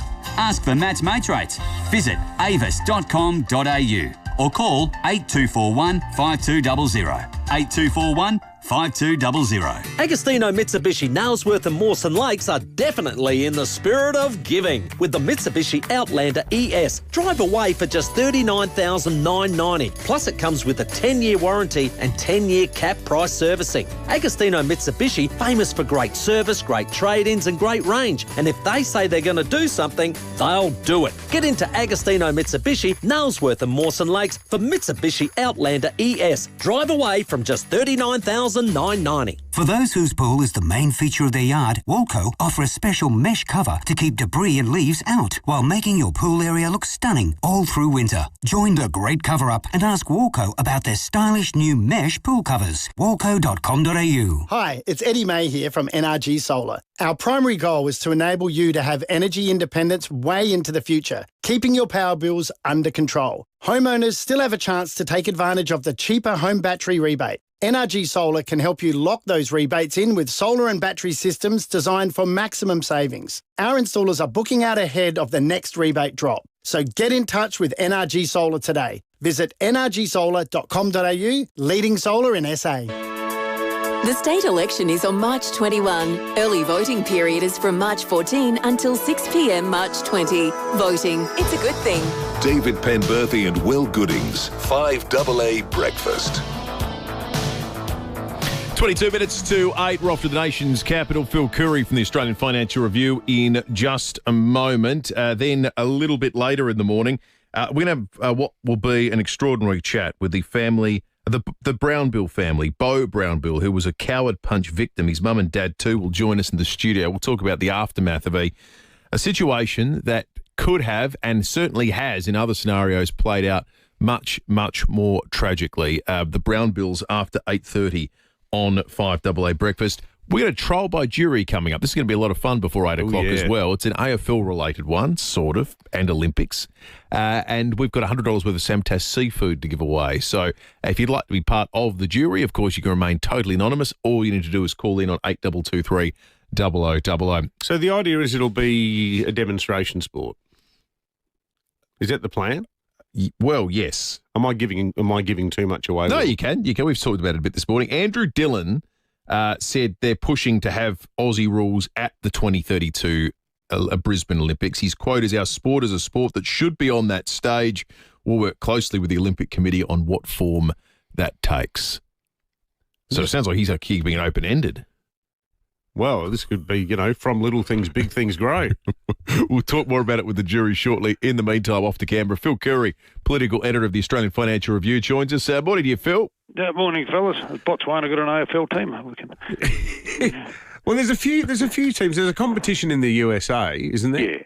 Yeah. There's a team when I was living in New York called the New York Magpies, but it's all expats. They're all like few crazy locals. Yeah, blokes slightly out of shape, blokes who work for DFAT and stuff. Something like that. Yeah.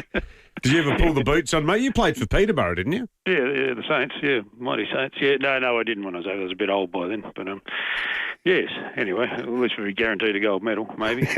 Yeah, you'd think so. Well, Phil, everything in Canberra's being overshadowed a bit at the moment, is it not? Yeah, it is by what's going on in the Middle East. Well, it's sort of running on parallel tracks, if you like. I mean, it's obviously most like the rest of the world watching events closely over there, and it's not much we can do about it. We weren't even sort of given really much of a heads up it was going to happen. And it's the sort of usual secondary responses about Australians stuck in the region and those sorts of things and how we can get them out if they want to come out. I mean, I think you've got to sort of remember, we see this number, 115,000. A lot of those people live and work there. I've got friends in Dubai and Doha and places like that. They don't want to come home. So it's not like, they've got houses there and jobs and lives and things, and it's not like they want to just get out of there unless, it became significantly worse in terms of what Iran is doing in terms of reprisal attacks. So it's not like we've got to get all those people out, but as the government says, the easiest way is just to wait for the commercial flights to resume. I think it's going to be a bit difficult to get planes in there, whether commercial or military. But these are the sorts of things that exercise the government's immediate response. Then there's all the back and forth about this, the legality of this in terms of international law, and the government's clearly, it's sort of backed what Trump has done, but it's clearly uncomfortable how he's done it. You only got to go back 20 years and. The quite reasonable debate that was had about when Bush wanted to invade Iraq, and there was, should the UN be involved and should this be sanctioned, and, Congress needs to approve it and all these sorts of things. And all these things have been just completely ignored this time. Not even Congress was consulted on this. So it's scary. There's no end game to it. God knows what's going to happen there. You can't change a regime by bombing a country, especially one of 90 million people. You could make it a whole lot worse, or it might work and no one knows. And because it's Trump, that adds that extra level of uncertainty to it. So all that stuff sort of keeps the government up at night, for what it could do for oil prices and just destabilisation in the region. Yeah. Phil, in domestic politics, we've been obsessed with polls this year because they've made extraordinary reading. One Nation's Rise. We've spoken about it a lot in this segment. One thing that hasn't been talked about is how that might translate on election days with regard to preference flows. And you've written a really interesting piece about the issue that Pauline Hanson and her party face with regard to doing something more than being a disruptive presence and maybe being an opposition in places like South Australia. And it comes back to what traditional Liberal voters and Labor voters do with regard to their preferences. And the shorthand version is they don't give them to One Nation. Well, not as much. We did our monthly poll last week, and because we've never had One Nation coming second, it's really hard to allocate preferences based on how usually pollsters allocate them how they fell at the last election, but One Nation didn't come second anywhere, so there's no model. So you ask people when you poll them, how would you direct your preference? And so using that, it's about of people who are going to vote Liberal or National. When you ask them, well, where would your preference go to? About 69% say they'd go to One Nation. Now that's reasonably high, but it's nowhere near as sort of traditional rates in like-minded parties. For example, Labor tends to always get about 77 to 80% 80% of preferences from Greens. In our poll, it showed like 80% of One Nation voters would send their preferences to the Liberal Party or the National Party. So One Nation isn't a sort of preference, a party people sort of think about preferencing it. They go straight there as a grievance. That's the way people are thinking at the moment in terms of telling pollsters that vote One Nation. So what does it mean practically? If you had say you had an electorate where Labor comes first in the primary vote and One Nation comes second, and neither of them got 50%, so they're relying on the preferences to get them over the line. One Nation would struggle a bit with those sorts of low flows. You know, they would have to get a much higher primary vote to fall across the line to get the 50% on preferences. You know, we were talking on your show last week about and I should have mentioned, I mean, the only precedent we have to go off here is the Nick Xenophon, experiment. Remember when Nick came back, he left the Senate and he ran the South Australian election, was it a couple of elections ago? And remember, the polls were very similar to what we're seeing with One Nation. I think the prime rate was 33, famously at one point. So even higher, even higher. Remember, he was going to be premier. They were running in every seat. I think I said it on your show about 2 weeks out. He's not going to win a seat. Yeah, you did. And you scoffed. You scoffed. Yeah. So look, that may be the case with One Nation. And everyone is eagerly watching South Australia to see what happens, as well as the forthcoming election in Susan Lee's old seat of Farrow. But if that's a guide to go by, maybe it could be the same again. One Nation might do sort of reasonably well on the primary vote, but not grab any or many seats. So the Xenophon example is a good one to keep in mind. Yeah, no, it's. I was talking to a One Nation operative yesterday about it, and they were saying that that's the challenge for them. I guess the thing is, the thing that is fueling a lot of the One Nation support, though, is just this sort of generalised grievance. And I'm sure he won't mind me saying it was our long-time listener and caller, Carlos Caremba, who's now the One Nation state president. And he said, like a lot of people that One Nation supporters, when they talk to One Nation supporters about why they're going to vote for Hanson's party, a lot of them say, look, I don't really have any major dramas with Peter Malinauskas, but I just can't stand Albo. You're right. So they seem to be picking up from this generalised sort of, post-Bondi, high cost of living, concerns over immigration that really are sort of not state issues at all. So if the solidness of that is still there on March 21, maybe their vote does hold up. Well, I think it will. It feels more substantial. Yeah, Nick was a bit of a sort of, Xenophon was a bit of a fad, it was a thing. But yeah, this is a national sort of sentiment that's driving the One Nation vote. It's not just a disenchantment with Albanese. They're also fed up with the Liberal Party. You look at this focus group polling and, none of them are any good. They're all the same. They don't know what they're doing. The government's terrible. The coalition's no good. I'm voting for Pauline because, she says what she means. These sorts of things, very basic appeal mechanisms, if you like. I guess, where One Nation will, be tested is actually on substance. When people actually think they really want them running the state, when they know nothing about economics and all these sorts of things. And I guess, people always sort of maybe think a little bit more carefully in the ballot box. But, if there were a One Nation vote in South Australia as a protest against the federal government, it wouldn't be the first time, Dave. We saw that in Queensland in '98 when they won 11 seats in the Queensland Parliament. At the time, there was a lot of unhappiness with the Howard government in Canberra, and I remember John Olsen, the South Australian Premier at the time, said he called it reform fatigue. People were just fed up with all these reforms, and the whole sort of advance of the free market and stuff, and the wide-handing of blue-collar jobs and things at the time. And these are similar feelings around again. So, I'm not dismissing it at all. I think, and as I said, we don't really know what's going to happen. We've never been here before. The other thing that's different too, though, is that you need, in order for a rising political force to be taken down, you need people who have a massive vested interest in doing that. And I think the difference with Xenophon was both sides of politics were spooked by him. Both sides of politics wanted to say he was a stunt man, he was a flim-flam man with no genuine policies. When he came on shows like ours, he couldn't explain what his health policy was. He'd say things like, we're going to have a review into that after the election. Yeah. The AHA dropped the nuclear bomb on his backside because of his anti-pokies heritage. The difference with One Nation here is it's actually kind of good for Labor, what One Nation are doing. So Malinowskis doesn't want to put Hanson on a level playing field for two reasons. Firstly, it's beneath him. But second, they're doing a number on the Liberals. Then with the Libs are trying to make the main game, no, it's all about Mally, it's about ramping, it's about his broken promises, yada, yada, yada. They don't want to do her the respect either of making it look like they're spooked by One Nation.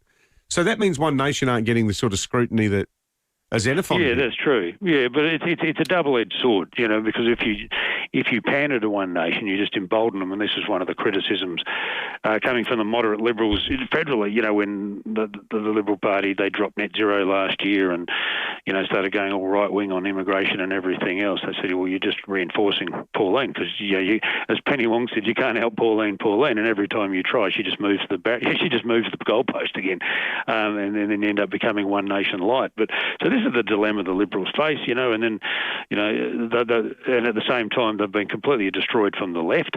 They've lost all those seats to Teals and moderates and stuff, and it's the same problem afflicting the South Australian Liberal Party, and so they're just being torn in two different directions. I think Ashton Hearn probably is best to just focus on policy. And just try. There is still a large middle out there, which isn't going to vote for One Nation, and ramping was the issue, wasn't it, at the last South Australian election, and despite all all the good things Peter Malinowskis has done, the Liberals would be best to focus on the things he hasn't done and the things he hasn't fixed. Because if you just go chasing the dragon, the dragon's going to get you. You just can't out One Nation, and one thing One Nation doesn't have is policy substance. So if there are people looking for that, it wouldn't hurt you to sort of go down that road. Yeah, absolutely. Good on you, Phil. Phil Curry, the national political editor of the Fin Review. 8223 is the number. We're going to convene a jury on the other side of the break. $100 worth of Samtas seafood. Like Andrew Dillon, do you think AFL should appear at the 2032 Olympic Games? Would it be fantastic or farcical? 8223 Get calling now for the jury. $100 worth of Samtas seafood. Should the AFL appear at the 2032 Olympics? Morning there. It's Stony Fellow Crash to look out for. Hallett Road near Newland Road. Getting quite busy at the moment. South Road at the Henley Beach Road intersection.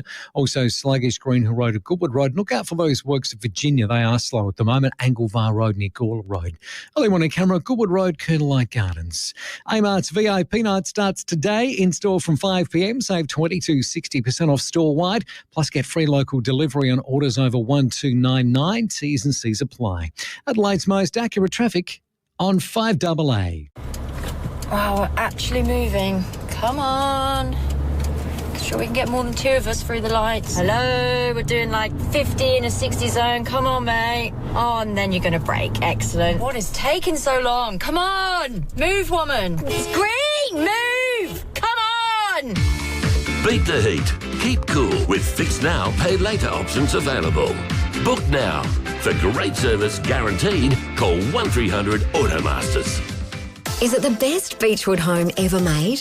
Possibly, but there's always more to come from Beechwood. Introducing the Caliente, now open for viewing. The Caliente is a multi-level masterpiece of design, innovation and style. Taking inspiration from Palm Springs and California, it's definitely a conversation starter. The team at Beechwood can't wait for you to see it at 10 Simon Crescent, Craigburn Farm. Open Saturdays and Sundays, 1 to 4:30 p.m. Life's good. It's even better in a Beechwood home. When you're gone, who gets the things that matter most? Like the family business that must go on to support the next generation and the one after that. If you don't plan now, it could get messy.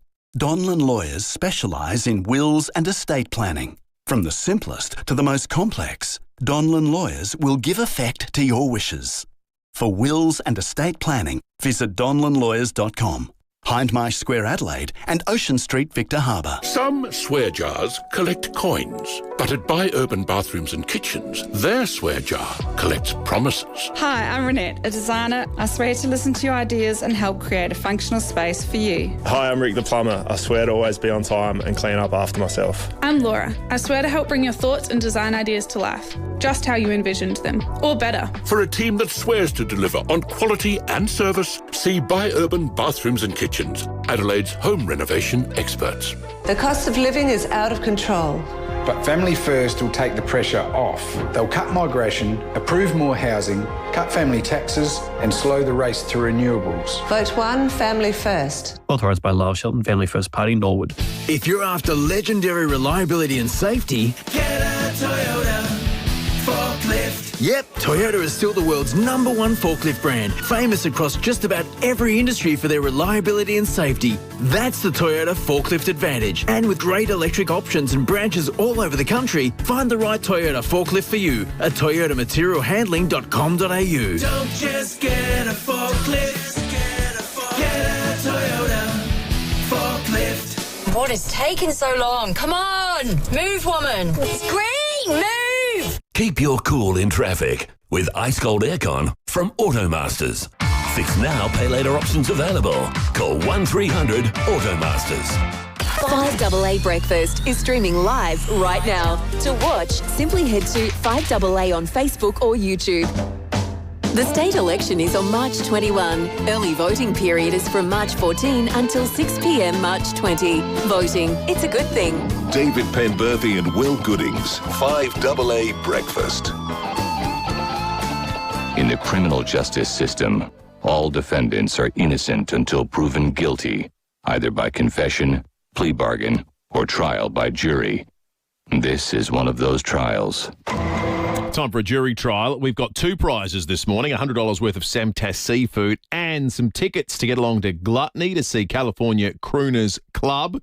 That's on the Monday, the 9th of March. That'll be a hell of a lot of fun. So 2 random jurors will receive those prizes. 8223 is the number. Here's the CEO of the AFL. Yeah, look, we've spoken at a high level with Andrew about that. I think our sport is a sport that should be on that stage, and we'll work closely with the Olympic Committee on what form that takes. That stage is the 2032 Olympic Games. We're asking you, are AFL at the 2032 Olympics fantastic or farcical? Juror number 1, good morning. Well, I think it's farcical, and there's a reason for that. You've got to remember, for 10 years, the Shanghai Shaolin have been training hard after getting a good look at AFL footy. They could come and take the gold medal off. Good point. Good point, juror number 1. Thank you. Juror number 2, good morning. Good morning, boys, and good morning, listeners. But I think it's fantastic. After all, let's look at the first letter in AFL. It's Australian rules. So Why not? Why the hell not? Otherwise, what else are we going to do? Breakdancing? Well, we've got the talent. Actually, I think breakdancing's been dropped, hasn't it? Yeah, I think so. it got dropped. Can't imagine why. No. Juror number 3, good morning. I reckon it's fantastic to be on the world stage. I mean, what are we going to do? Show them how to drink beer? Show them how to play football. Whoa, hang on, juror number 3. Sadly, Bob Hawke's not with us anymore. Imagine that at the opening ceremony. I mean, instead of lighting the cauldron, this giant yard glass would just emerge. Are you telling me you wouldn't watch it? I would. You're correct. Juror number 4, good morning. Good morning. Absolutely ridiculous. Farcical, of course. We remember the breakdancing. We don't need to be embarrassed again as a country. Australia needs not football, something else. Thank you, juror number 4. Juror number 5, good morning. It'd be great to have as a exhibition sport. Did it in 56? Gold medal for Australia if it's a competition sport. But why don't we combine football and pie eating? Right. Pie eating. Well, I think we need to put that one to the ideas committee and just to tease that one out a little bit further. I'm still getting over the new ruck rules. Juror number 6, good morning. Good morning. I think it'll be a fantastic idea with Queensland, Brisbane, Gold Coast being the number 1 spot for AFL over the next 6 to 8 years. Why not? Pop it to the world. Thank you, juror number 6. Good on you, juror number 6. Let's give it to... We've got 2 prizes. We got 2 prizes. Let's do Samtas. Samtas, let's give Samtas to juror number 2. Juror number 2, $100 worth of Samtas seafood. For the best quality seafood and best prices, Samtas Seafood's open 7 days. Factory Direct, Richmond Road, Richmond. And what was the second prize? The second prize is the Gluttony giveaway to see the California Crooners Club. Let's give that to juror number 1. Juror number 1, you've got a double pass to see California Crooners Club Monday, 9th of March at Gluttony in Rymel Park, home of the biggest shows this fringe. Love Gluttony. Tickets from gluttony.net.au. What would Peter V'landys make of all this? He'd be laughing. The NRL chief. And do the people in Brisbane, I mean, I know they're the reigning premiers, but it's still an NRL state. I was going to say, given our inability to export it to the northern part of Australia, I think that's right. The idea that we're going to globalise football is a little bit ambitious. Yeah, well, round zero hasn't exactly taken the nation by storm. Ooh. How's the Olympics going to work? Exactly right. Minute to 8, a bit of a reminder, we are now, 18 days away from polling day, which means you are 18 days away from eating a 5AA breakfast democracy sausage. Back the state edition. We did the federal edition. This is the state edition with our great partners and friends at Najobi. We love Najobi. From their award-winning farm to your table, Najobi delivers premium fresh beef and lamb ethically, locally and effortlessly. Najobi.com.au. Stay listening. More details. And there's going to be a fun way you can directly sample the democracy sausage before it's publicly available. Are we going to have a cook-off? There's going to be some opportunity for direct feedback. Excellent. From our listeners if you're up early. So stay listening for that. Otherwise, you'll get them on election day. We've got a break coming up. Breaking at 8 next. Experience all-inclusive expedition cruising with HX Expeditions and Phil Hoffman Travel. Save up to $6,895 and receive up to $400 onboard credit on expedition cruises to Earth's most extraordinary places, from Antarctica's ice to the Galapagos, Norway's dramatic fjords and the legendary Northwest Passage. On board, everything's included. Meals, drinks, Wi-Fi gratuities and daily adventures. Offer ends 23rd of March. Speak to Phil Hoffman Travel. Visit pht.com.au. A smashed or damaged windscreen can happen in a heartbeat, but it does get worse if you don't go to your local Complete Windscreens to get it fixed. You could be waiting weeks, and look, that's not on. Complete Windscreens has windscreens and glass for all makes and models in stock right now, with 15 technicians standing by to get you back on the road. You don't need to wait. Tell your insurance company you want Complete Windscreens on the job. CompleteWindscreens.com.au. Look for the big red koala. Connected to our community for 50 years. This is 5AA News. Always Adelaide. Partly cloudy, 25 today with the 8 o'clock news. Good morning, I'm Matthew The Pantelis. X in Physioextra stands for extra time, extra care, extra convenience to treat those niggling injuries. 6 locations. Physioextra.com. A 39-year-old Mount Barker man is dead. Another man is expected to be charged with his murder. It follows a disturbance on Patterson Lane just before 10. This neighbour saying it was frightening. Just a bit of yelling and screaming. We were a bit concerned and didn't really know what to do, but we thought it's from other neighbours that make some problems in the last few nights, but we didn't expect that. A 25-year-old man from Paraka was arrested nearby. Police say it was not a random incident. Both men knew each other.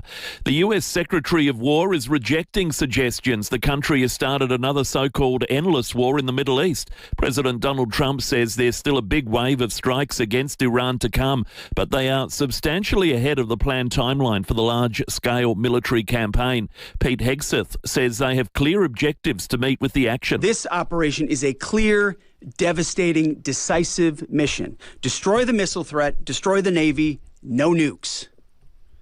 Israel has clear missions as well. Meantime, in Lebanon, residents of more than 50 villages are being urged to evacuate as Israel and Iran-backed Hezbollah exchange fire. And a government minister saying their focus is on the safety and security of Australians in the Middle East. More than 100,000 Aussies believed to be in the area, thousands stranded by the ongoing airspace closures. Speaking on Today, Amanda Rishworth has been asked if we're being kept in the dark by our allies about the plans for the conflict. Well, I'm not going to be discussing intelligence information, but what I'm saying is we're not a major player in this conflict, and we don't expect to be involved in these strikes.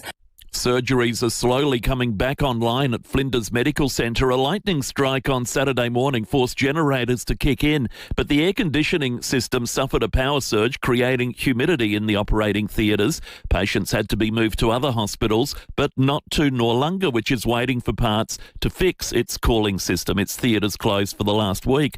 SA Health says some procedures at Flinders went ahead yesterday, more planned for today. Shadow Health Minister Heidi Girolamo says a review is underway and she wants it made public. My understanding is it's not back up and running, and there is still repairs and maintenance that need to be done.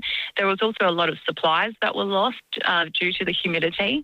So there's still so many unanswered questions, and I guess that's why the review is really important and should be made public.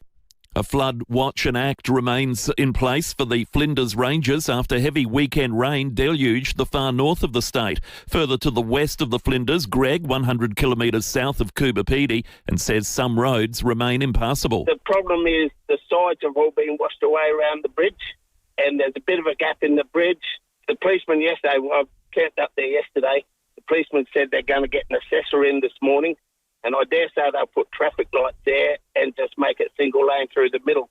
A high-range drink driver has been caught at Fairview Park. Senior Constable Jen Cullinan says police stopped the man after reports his Toyota Land Cruiser had been driving erratically. He returned a positive reading of 0.323, nearly 7 times the limit. He was a 33-year-old man from Fairview Park. He's been reported for drink driving and driving disqualified, and he's going to find himself in court at a later date. Turning to 5AA Sport. Gliderol Garage Doors, adding strength, style and safety to your home. Gliderol.com.au. And with 5AA Sport, here's Tom Wren. Thank you, Matty. Port Adelaide's players are set to sweat it out at Alberton this morning as they continue building ahead of their round 1 clash against North Melbourne in 12 days' time. Ewan McKinlay is set to address the media following the session.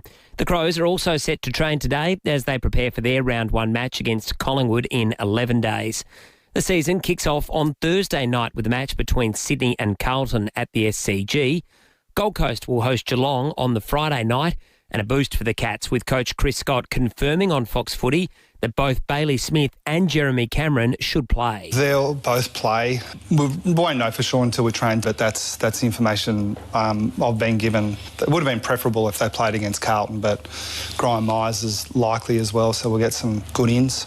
Former Formula One boss Bernie Ecclestone has issued a stark warning that the sport's dramatic new regulations risk alienating fans as he predicted confusion when the season kicks off at the Australian Grand Prix this weekend.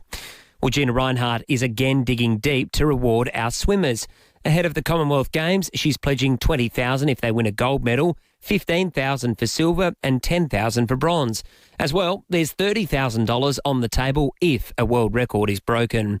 And one game in the Asian Cup overnight with South Korea easily taking care of Iran 3-0. And that's the 5AA Sport. Out checking the roads around Adelaide. Just Floyd, celebrating 60 years of Pink Floyd. March 20th at Thebby. Tickets at ticketmaster.com.au. Morning there, it's Stony Fella crashed a little car for. This one's on Hullard Road near Newland Road, but not too many delays, which is good. We're really busy at the moment. South Road through Mile End and particularly the Henley Beach Road intersection, and super sluggish right now, Tapley Till Road, Glenelg North. Early morning camera, McGill Road, McGill. Look for the RAA sign at over 400 independent RAA approved repairers across SA. You know you can trust them because RAA do. Adelaide's most accurate traffic on 5AA. Stuck in traffic? Road trip differently in the Northern Territory. northernterritory.com/drive. Partly cloudy for Adelaide today and 25. Sunny days then all the way through to Monday, 27 tomorrow and Thursday, 30 moving forward from Friday to Sunday. Right now 16. 5AA, always Adelaide. Every bathroom comes with a dark side. Mould. It sneaks into grout. But what if it had nothing to sneak into? What if you chose Mr. Wet Wall instead of tiles for your bathroom and wet areas? It costs less and there's no scrubbing grout. Because with Mr. Wet Wall, there is no grout. Just a smooth, stylish surface, easy to clean and stunning to look at. So why wouldn't you Mr. Wet Wall? MrWetWall.com. At Mawson Lakes Volkswagen, they've been raising the bar on servicing. It starts with next day servicing, free loan car, free vacuum and wash, and you can enjoy a free breakfast or lunch thanks to Villies. Your car will be in expert hands with a state-of-the-art service centre and factory-trained technicians who know your vehicle inside and out.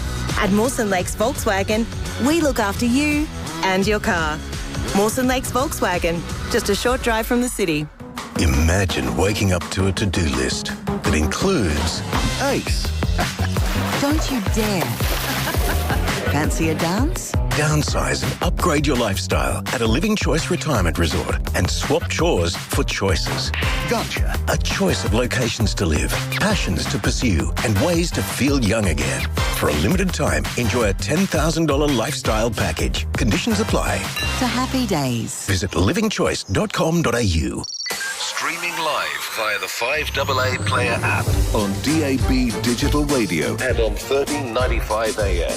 This is 5AA, always Adelaide. Yesterday was your last day.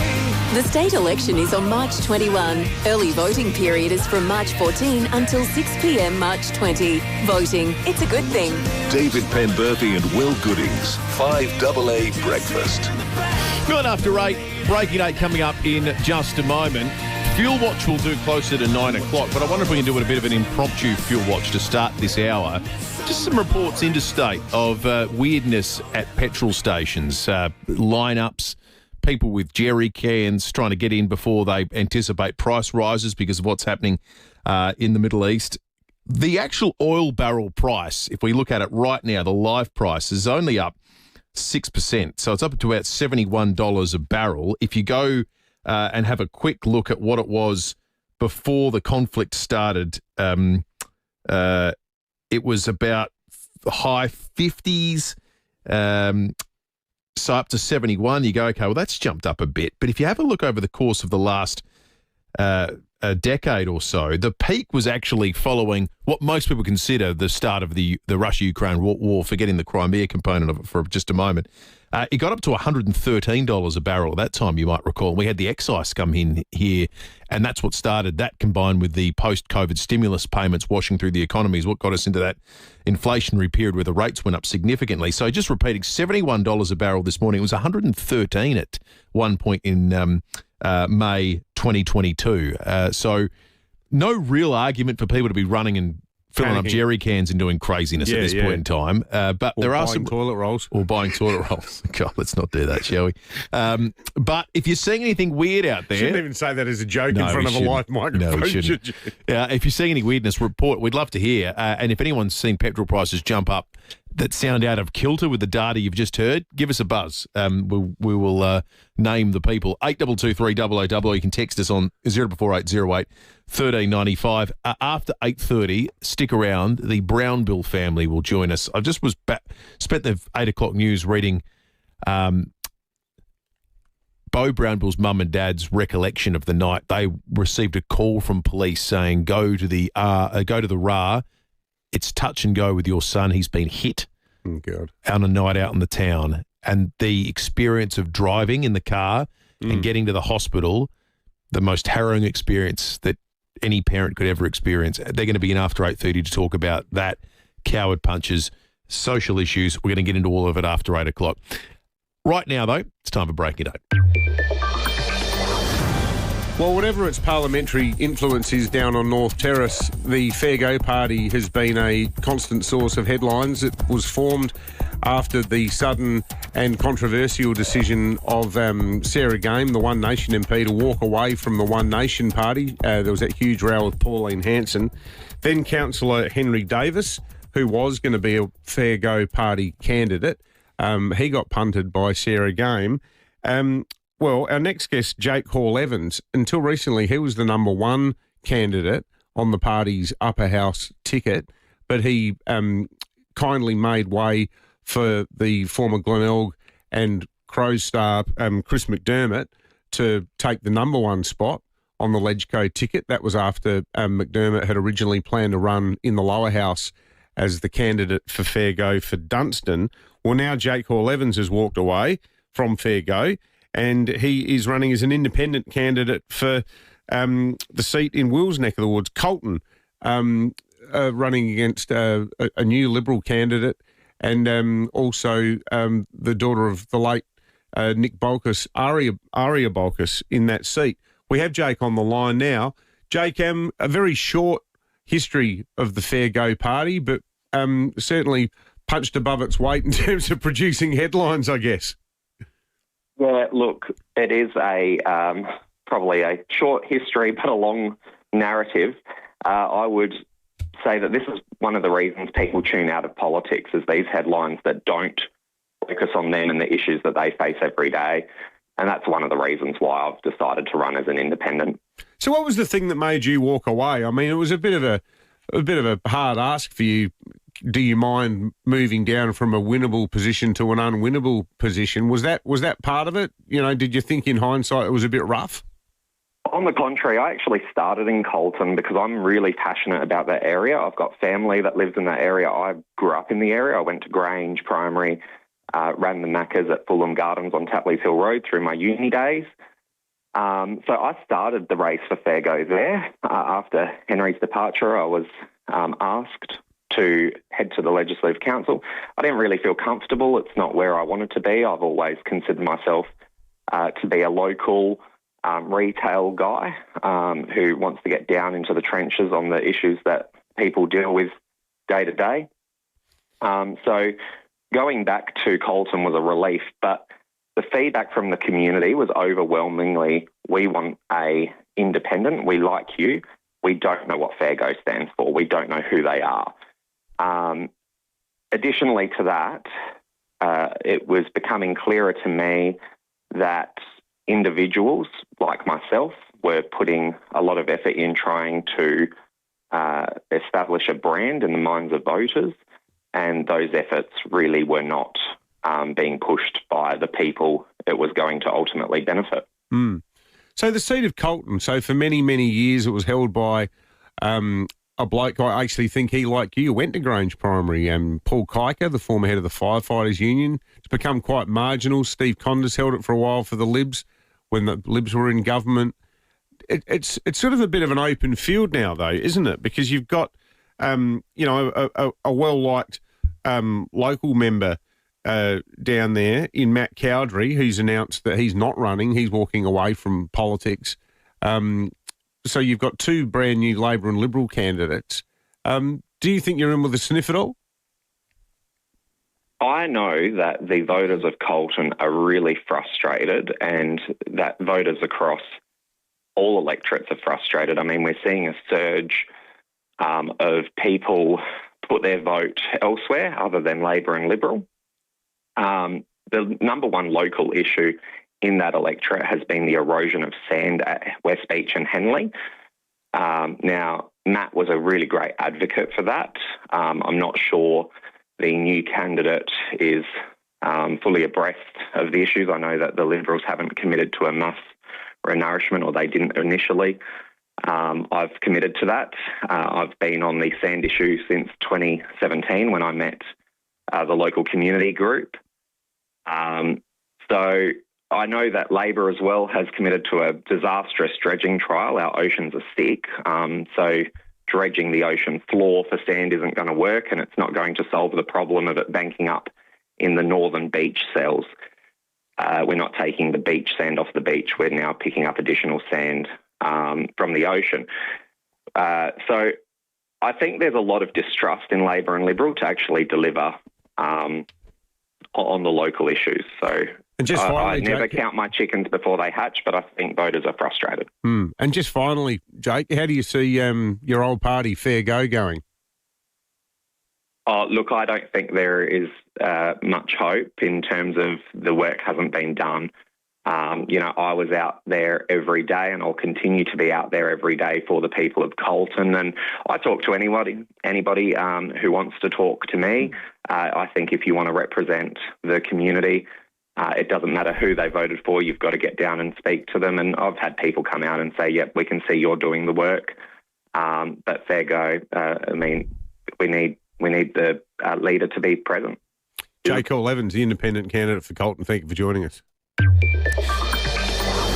Fair Go experience, ironically, has been eerily similar to former One Nation experiences in states where there's been unexpected wins followed by utter turmoil that have totally taken the ground out from underneath them. And the irony being, Sarah Game was a One Nation candidate that quit because of the connotations of One Nation. Yeah, this time a year ago, it was like, I don't really want to be associated with this party. Now, what, you mean the one that 1 in 4 people is going to vote for? Exactly. Oops-a-daisy. All right, let's continue our countdown to 5AA's 50 years of broadcasting in South Australia.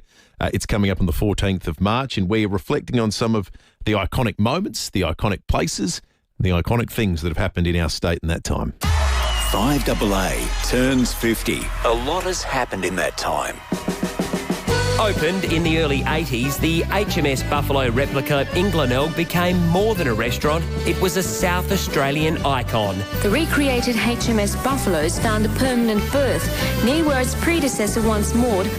Styled after the historic ship that brought early settlers to the colony, it offered diners a unique nautical experience with waterfront views. They made a lot of effort to make it as accurate as possible. Families, tourists and locals alike flocked aboard for seafood and celebration. It's always been a part of Adelaide and Glenelg. It's sad to see it demolished, but I guess it's got to the point of no return. Though the ship has since gone, the Buffalo remains a beloved memory of Glenelg's dining and cultural history. Connected to our community for 50 years.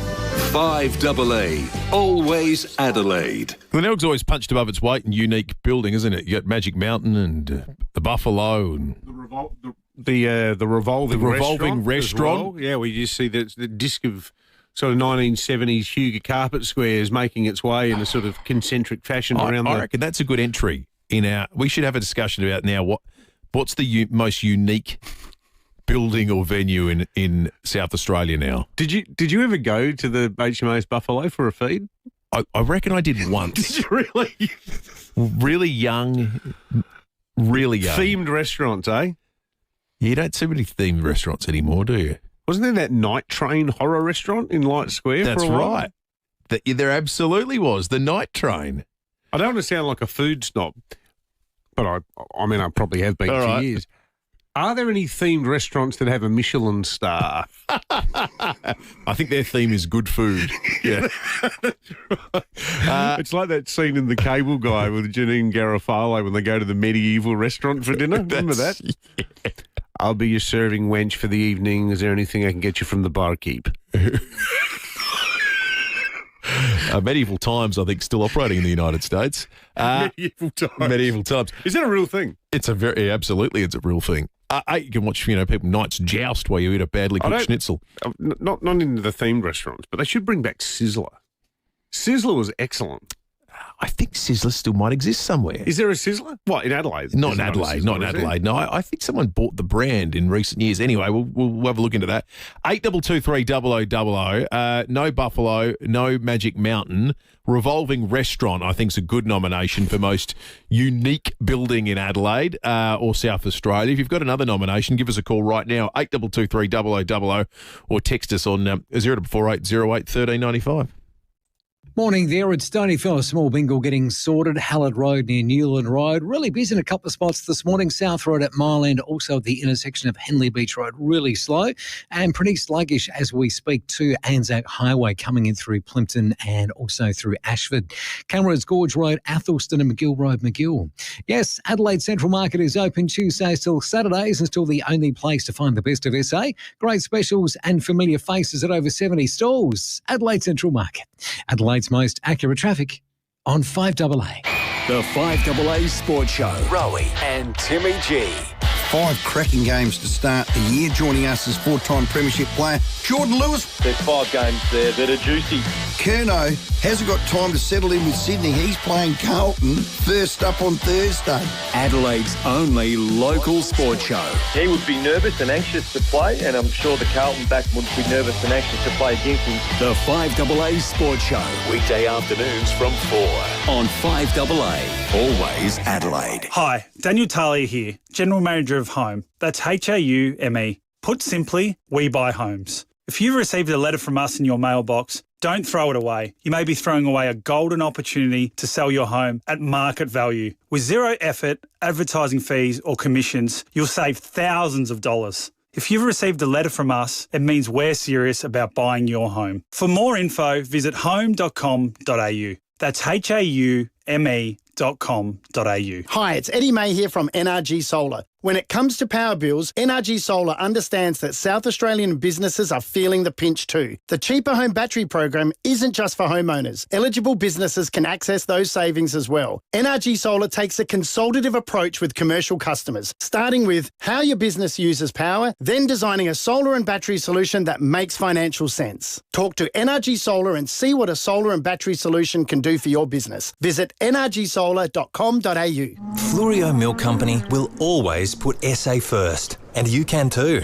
When you reach for milk, reach for Fluorio Milk Company products and support our dairy farmers and their families. We guarantee that all our milk is 100% South Australian and it's always fresh. We have over 24 refrigerated trucks shipping Fluorio milk to cafes, restaurants and supermarkets all over SA.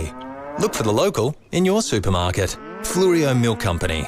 We're for SA dairy farmers. Experience all-inclusive expedition cruising with HX Expeditions and Phil Hoffman Travel. Save up to $6,895 and receive up to $400 onboard credit on expedition cruises to Earth's most extraordinary places, from Antarctica's ice to the Galapagos, Norway's dramatic fjords and the legendary Northwest Passage. On board, everything's included. Meals, drinks, Wi-Fi gratuities and daily adventures. Offer ends 23rd of March. Speak to Phil Hoffman Travel. Visit pht.com.au. There's something about a good local.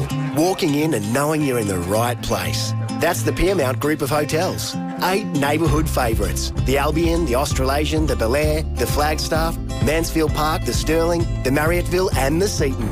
Each with great hospitality, good food and that familiar feeling. Download Piermount's First Draft loyalty app for perks, rewards, surprises and your first drink is on them with a $10 sign-up bonus.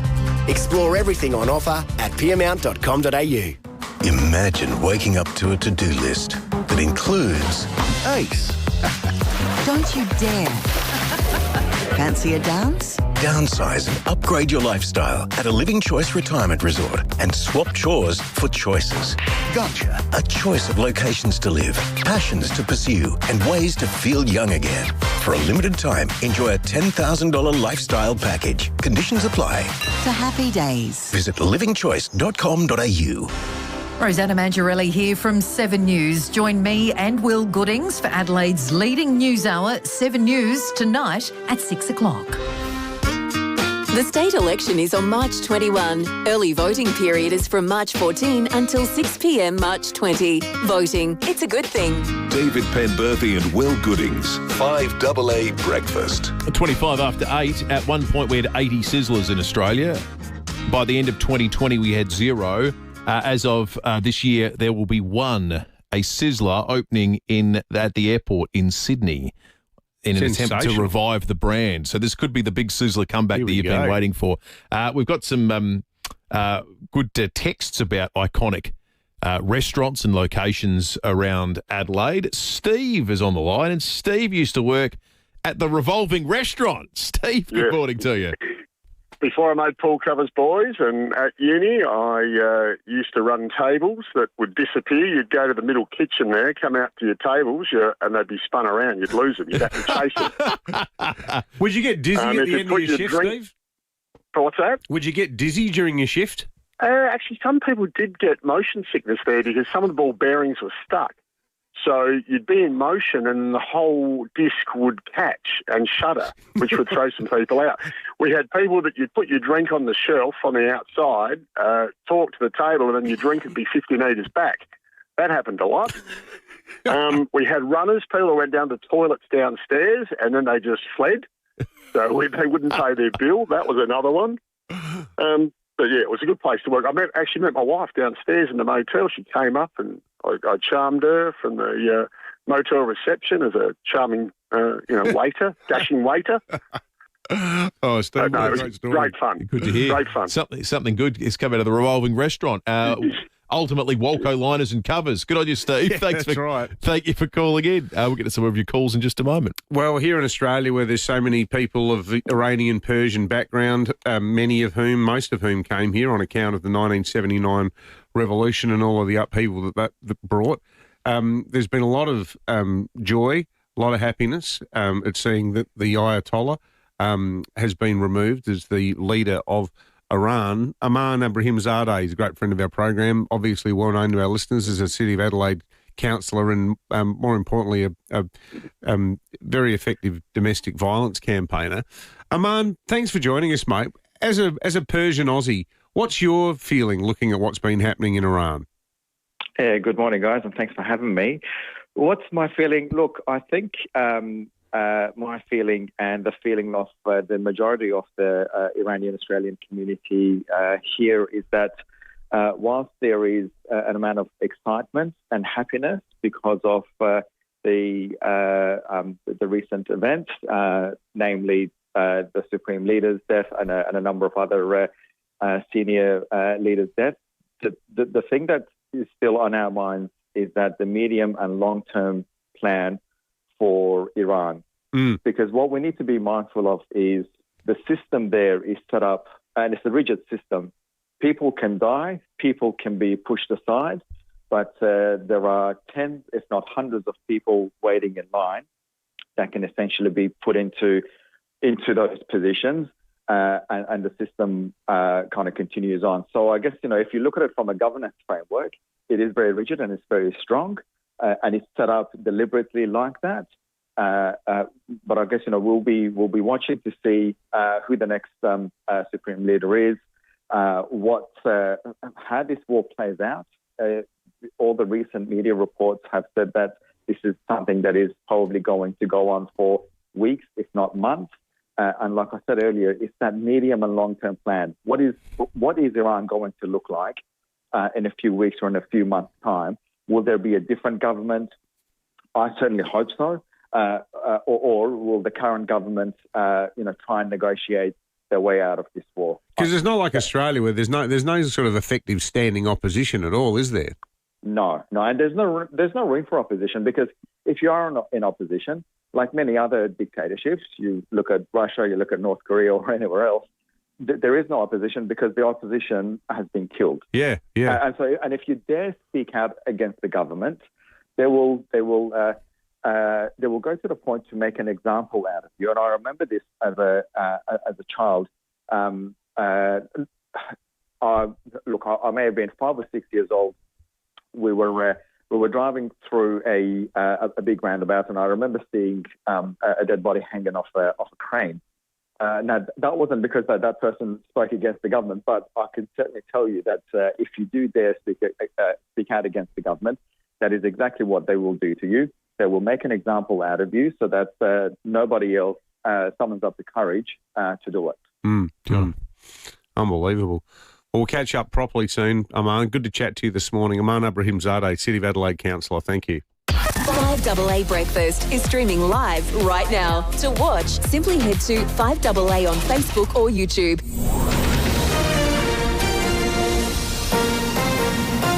This is 5AA News. Always Adelaide. Partly cloudy, 25 today with the 8:30 news. Good morning, I'm Matthew Pantelis. Physioextra, keeping you healthy. Marion, Peary Street, Norwood, Hallett Cove, Seaford and Victor Harbour. Physioextra.com. Neighbours say they heard yelling and screaming at a Mount Barker home last night where a 39-year-old man suffered fatal injuries. He was rushed to hospital but died soon after. Patrols called to Peterson Lane just before 10 p.m, arresting a 25-year-old man nearby.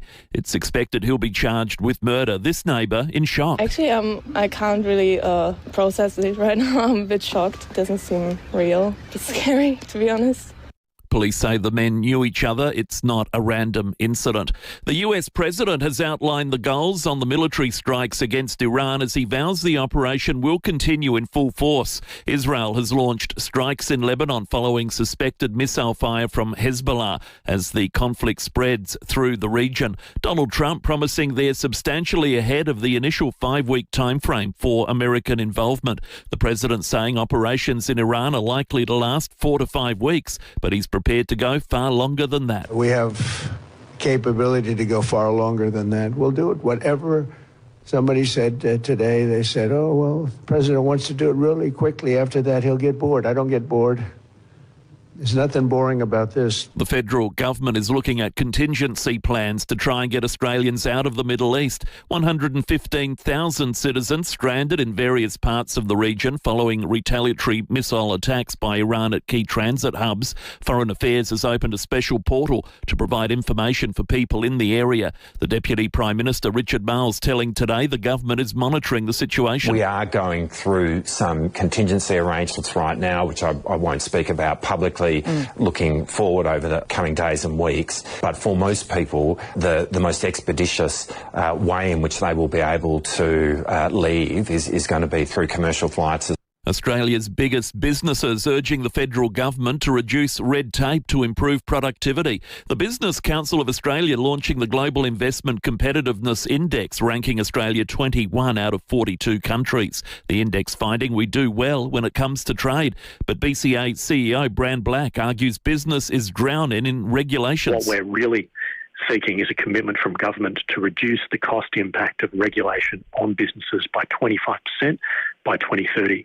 That's a step that would closely reflect the type of arrangements that are already in place in some of our competitor jurisdictions, like the EU and like the UK as well. Doctors and patient groups are pushing the federal government to increase the Medicare rebate by 40% for longer consultations. The organisations argue the current funding model fails patients with complex chronic conditions. The Royal Australian College of GPs says if the funding model is recalibrated, it'll reduce the pressure on public hospitals. And a special blood moon will be visible across most of Australia tonight and visible in Adelaide between 9:30 and 10:30. It'll be the last total lunar eclipse anywhere on Earth for the next 3 years, caused by the moon passing through the Earth's shadow. Sydney University astrophysicist Dr. Laura Dryson says it'll be a rich red colour. The blood moon is where the red light from the sun kind of bends around the Earth and hit the moon and gives it kind of an orangey red colour, which is why it's called a blood moon. And the blue light from the sun instead gets scattered away in our atmosphere. So the red light goes through the atmosphere and kind of bends a little bit, and that's why it looks a blood red colour. Turning to 5AA Sport. Colours, custom design, any house, any style. Gliderol Garage Doors. Gliderol.com.au. Here's Tom Wren. Thank you, Maddie. The Crows have inducted 3 new life members at the annual members meeting overnight. Two-time premiership hero Peter Caven, current player Wayne Miller and club stalwart Steve Edgecombe are all in, while the board has been finalised with 5AA's own Graham Goodings re-elected to the member position with a resounding 65% majority vote. That'll mean he serves a third term and will take him until at least the end of 2028. Well, Carlton is counting down to the season opener against Sydney at the SCG on Thursday night. Coach Michael Voss, who's contracted until the end of the season, telling Fox Footy it's not something that's front of mind. Probably the version we roll out in round 1, you hope it's going to be a hell of a lot better come round 20. So that's the way we'll approach it. But the last thing this will be about 2026 is my contract. Meantime, Cats forward Shannon Neal says he feared for the worst when he collided with Carlton ruckman Mark Pitnet. That was in last week's practice match. The 23-year-old has been cleared to play in Friday night's match against Gold Coast. Well, the Australian women's cricket team has arrived in Perth ahead of their test series against India. The tourists can level the multi-format series with a win. Beth Mooney says she'll be trying to farewell retiring skipper Alyssa Healy with an outright series victory. That's the stuff dreams are made of, being able to finish your career on a high like that. She's led the way with the bat for, since 2017 when she started opening the batting again, and just super happy that she could finish like that, and hopefully we can do it one more time for her. Yeah, let's hope so. And one game in the Women's Asian Cup overnight with South Korea 3-0 winners against Iran. And that's the 5AA Sport. Thank you, Tom. Now checking 5AA's traffic. Just Floyd, celebrating 60 years of Pink Floyd. March 20th at FIVEAA. Tickets at ticketmaster.com.au. Morning there at Darlington. A smash on the Southern Expressway near Seacombe Road. Stonyfeld delays clearing from an earlier crash. Hullard Road near Newland Road. And really busy in a couple of spots this morning. Anzac Highway busy from Plimpton all the way through to Ashford heading to the city. And Mile End super slow this morning, but probably no great surprises there. Camera Grave Street, Newson and Springbank Road at Clapham. Affected by robo-debt? Registration is free for the proposed settlement scheme. Go to robodebtsettlement.com.au by 4 p.m. March 6 or contact Gordon Legal to find out more. Adelaide's most accurate traffic. Stuck in traffic. On 5AA. Stuck in traffic. Road trip differently in the Northern Territory. northernterritory.com/drive. Partly cloudy and 25 today. Sunny days through till Monday then. 27 for tomorrow and Thursday. 30 moving ahead. Right now it's 16. 5AA. Always Adelaide. Your kids need a good education, not secret indoctrination. Political correctness and gender theories are driving a wedge between you and your kids. Family First will get schools back to basics to take the pressure off parents. Vote 1, Family First. Authorised by Lyle Shelton Family First Party, Norwood. Not every conversation stays with you. This one will. Join Stephen Bartlett as he asks the questions and nothing is left unsaid. Search The Diary of a CEO wherever you get your podcasts. Here is a public service announcement. There is an industry-wide safety requirement to ensure all phones can connect to emergency services. If your phone is running an outdated software or purchased overseas, you need to take action. Some handy tips. Make sure your device has the latest software. You can easily check this within your phone settings or contact your telco for help. If you receive an SMS or email from your telco, follow instructions to ensure your phone is meeting the required standards. The Adelaide Showground Farmers Market has a producer's guarantee. Everything is produced by the people selling it, so it's all local. It means you know who distilled your gin, who baked your bread, whose chooks laid your eggs, and who picked your veggies. It means less food miles, reducing your carbon footprint, and your food is tastier, fresher, and often lasts longer. Join as a member at the Adelaide Showground Farmers Market to save 10% on everything all year long. Visit us every Sunday morning from 8:30 to 12:30. At Mobile Auto Care, we're serious about keeping your car in tip-top shape without you having to leave home or work. We fix that drop-off, wait, car's ready, pick-up problem. And for those bigger jobs, our new state-of-the-art workshop in Richmond is now open. It's bigger, better and busier. So we're looking for qualified mechanics to join our team. Interested? Call 8354 0055. Mobile Auto Care. Serious about bringing service to you. Harvey Norman clearance outlets at Marion and Jeffs Cross are bursting at the seams. Discontinued, run out and brand new furniture and bedding from across Australia. Prices are slashed for you to get a bargain. Clearance outlets at Marion Road Marion and Jeffs Cross Homemaker. Tell them Jerry sent you. Furniture and bedding at Marion and Jeffs Cross. Harvey Norman Clearance Outlets. Go, Harvey, go! I'm Beck Hardy. My grandmother, Barbara Hardy, helped found Nature Foundation over 40 years ago. Since then, they've been conserving, restoring and protecting South Australian landscapes, flora and fauna to ensure their survival for future generations. For kids like me. You can help continue this work so that my daughter and other kids can enjoy our unique native Australian wildlife and landscapes. Find out how you can be part of the change at naturefoundation.org.au. Thank you. You can rent a little, you can rent a lot. Business too small to be noticed by those global car rental companies? Well, you can rely on Red Spot to look after you. We love renting to small businesses because we used to be one. We're the only Aussie family-owned car rental company in airport terminals and cities across Australia. And right now, Red Spot is giving you spot-on savings of 15% off every vehicle at every location. Book direct and save at redspot.com.au/radio. T's and C's apply. Red Spot. The state election is on March 21. Early voting period is from March 14 until 6 p.m. March 20. Voting, it's a good thing. David Penberthy and Will Goodings, 5AA Breakfast.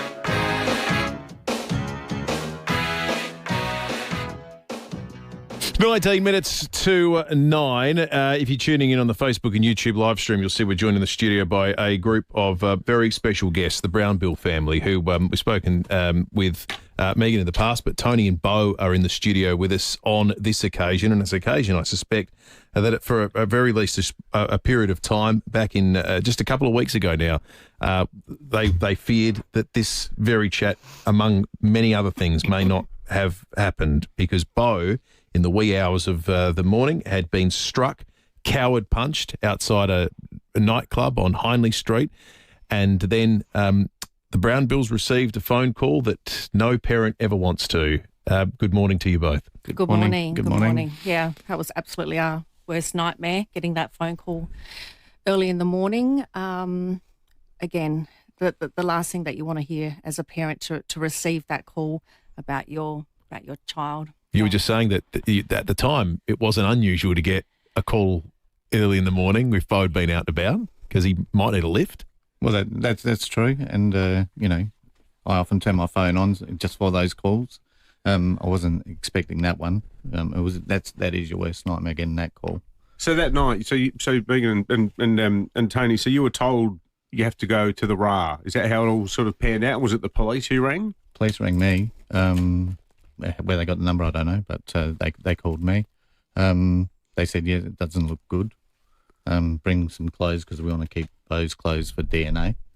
And But they kept reiterating the fact that it wasn't looking good. Touch and go, and to get in as quickly as possible.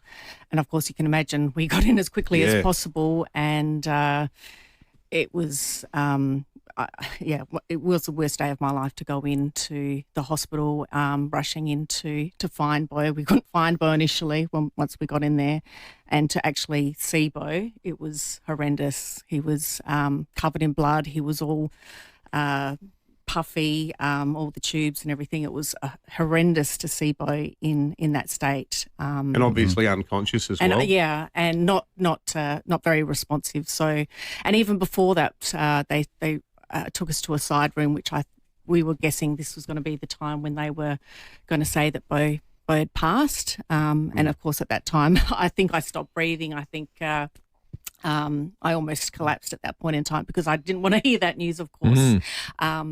But we did eventually get to see him, and very briefly before they rushed him through for scans and so forth.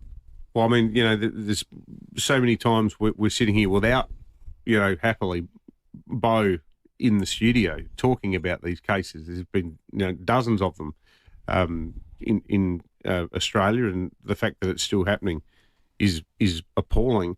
We spoke to you, I think, on the Monday or the Tuesday after the attack, Megan, and you did a great job on radio that day. Thank you. Talking about what had happened.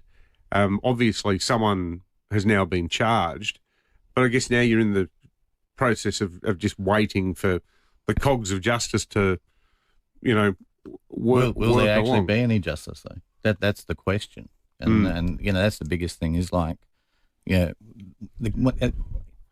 it wasn't enough getting a kick in the guts when your son's lying there in a hospital room, to find out later on, that this guy's gone into a club as an 18-year-old, apparently, but then being charged as a 17-year-old, and then you're repeatedly told by people and the police, don't expect too much. He's likely to just get a slap on the wrist and walk away. Then you've got other people saying his record's going to be expunged, so he's not going to have anything for the future. There's, there is no real deterrent in this instance, and I guess what we would like to see is some leadership in this space, and some change in this space, particularly around adult time for adult crimes. We want to see some bail reforms.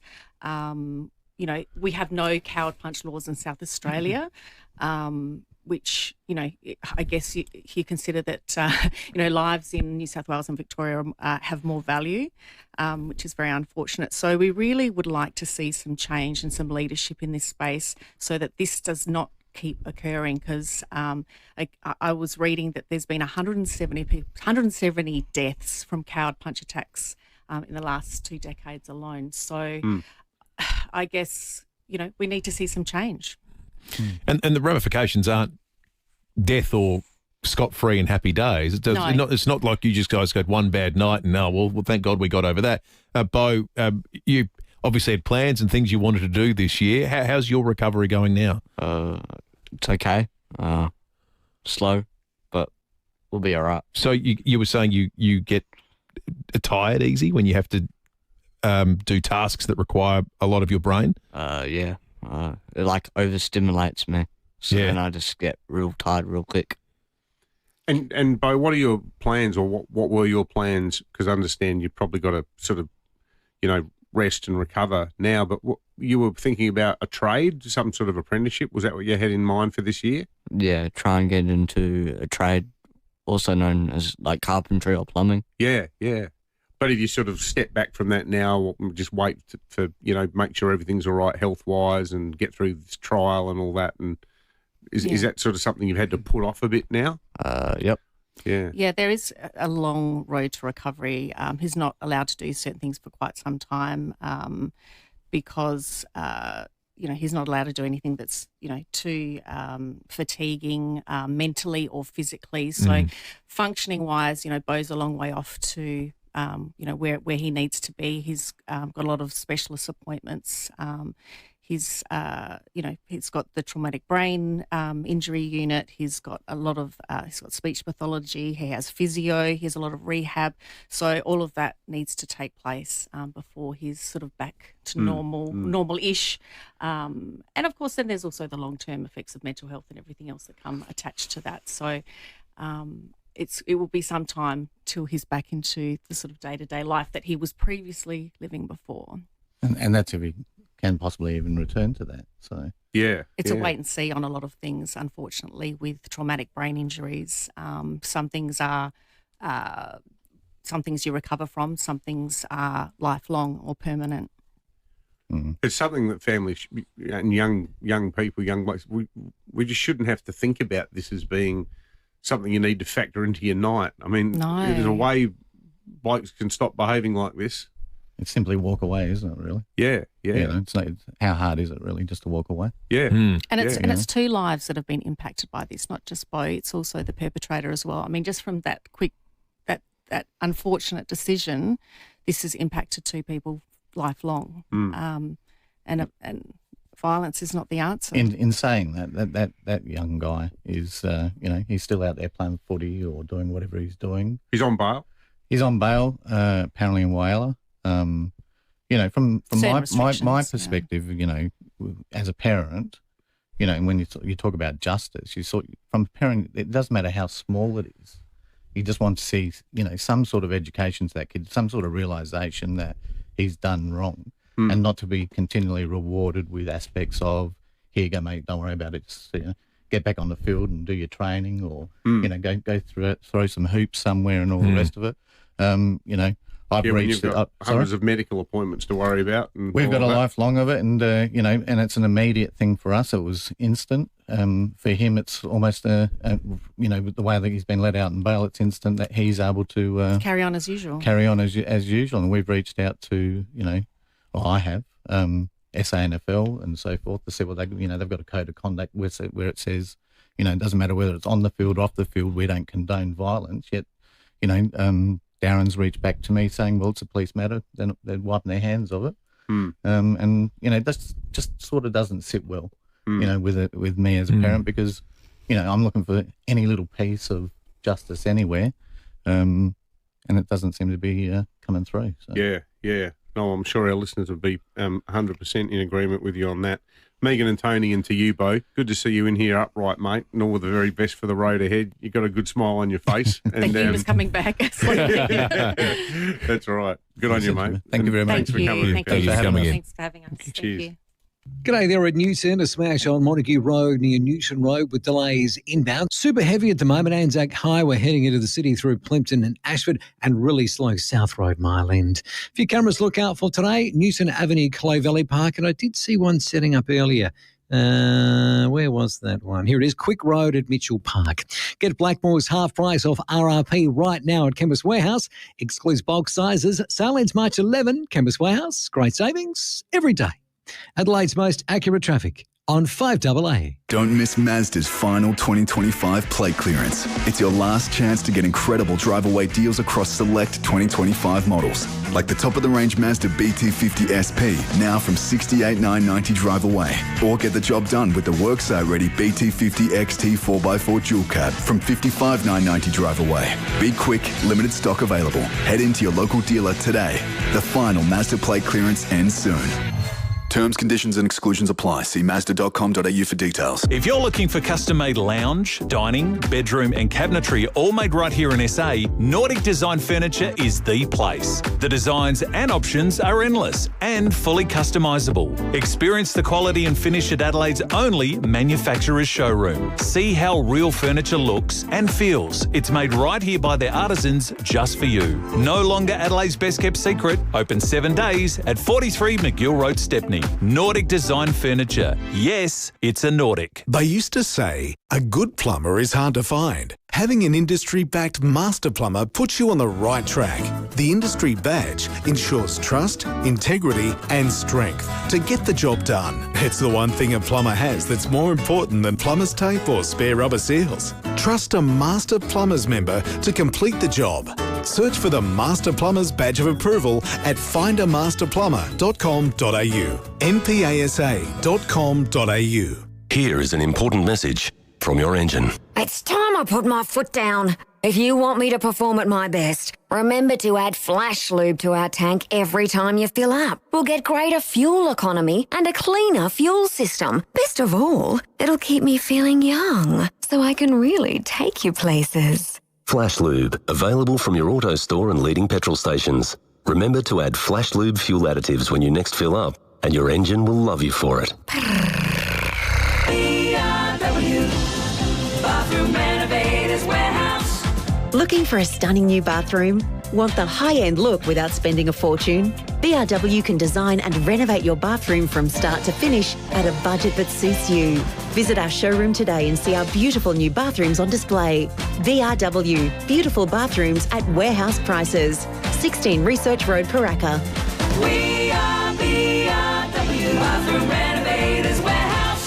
Are you recovering from injury or managing joint or muscle pain? Keyser Physiotherapy, Rehabilitation and Strength Training programs are your first step to moving with confidence. Discover the Keyser difference at our National Open Day, next Saturday, March 14 from 8 to 3. Learn how strength can support your long-term health. Try Keyser's exclusive Swiss-engineered machines and even test your strength. With 33 clinics nationwide, it's easy to get started at Keyser. Find a Keyser near you at kieser.com.au. The state election is on March 21. Early voting period is from March 14 until 6 p.m. March 20. Voting, it's a good thing. David Penberthy and Will Goodings, 5AA Breakfast.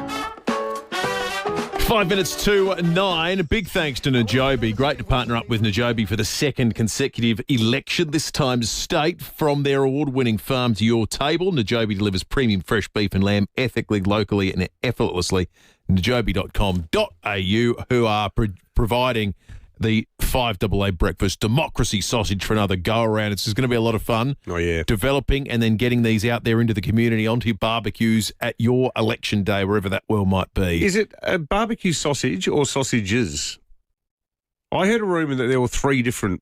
Hey. I just heard something. I don't know. It's our job to share information, not sit on it. I'm sorry. The public has a right to know, Will. I'm sorry. I don't know where you've been about fake news for the last 10 years. I've heard there might be more than one sausage. It's all a conspiracy.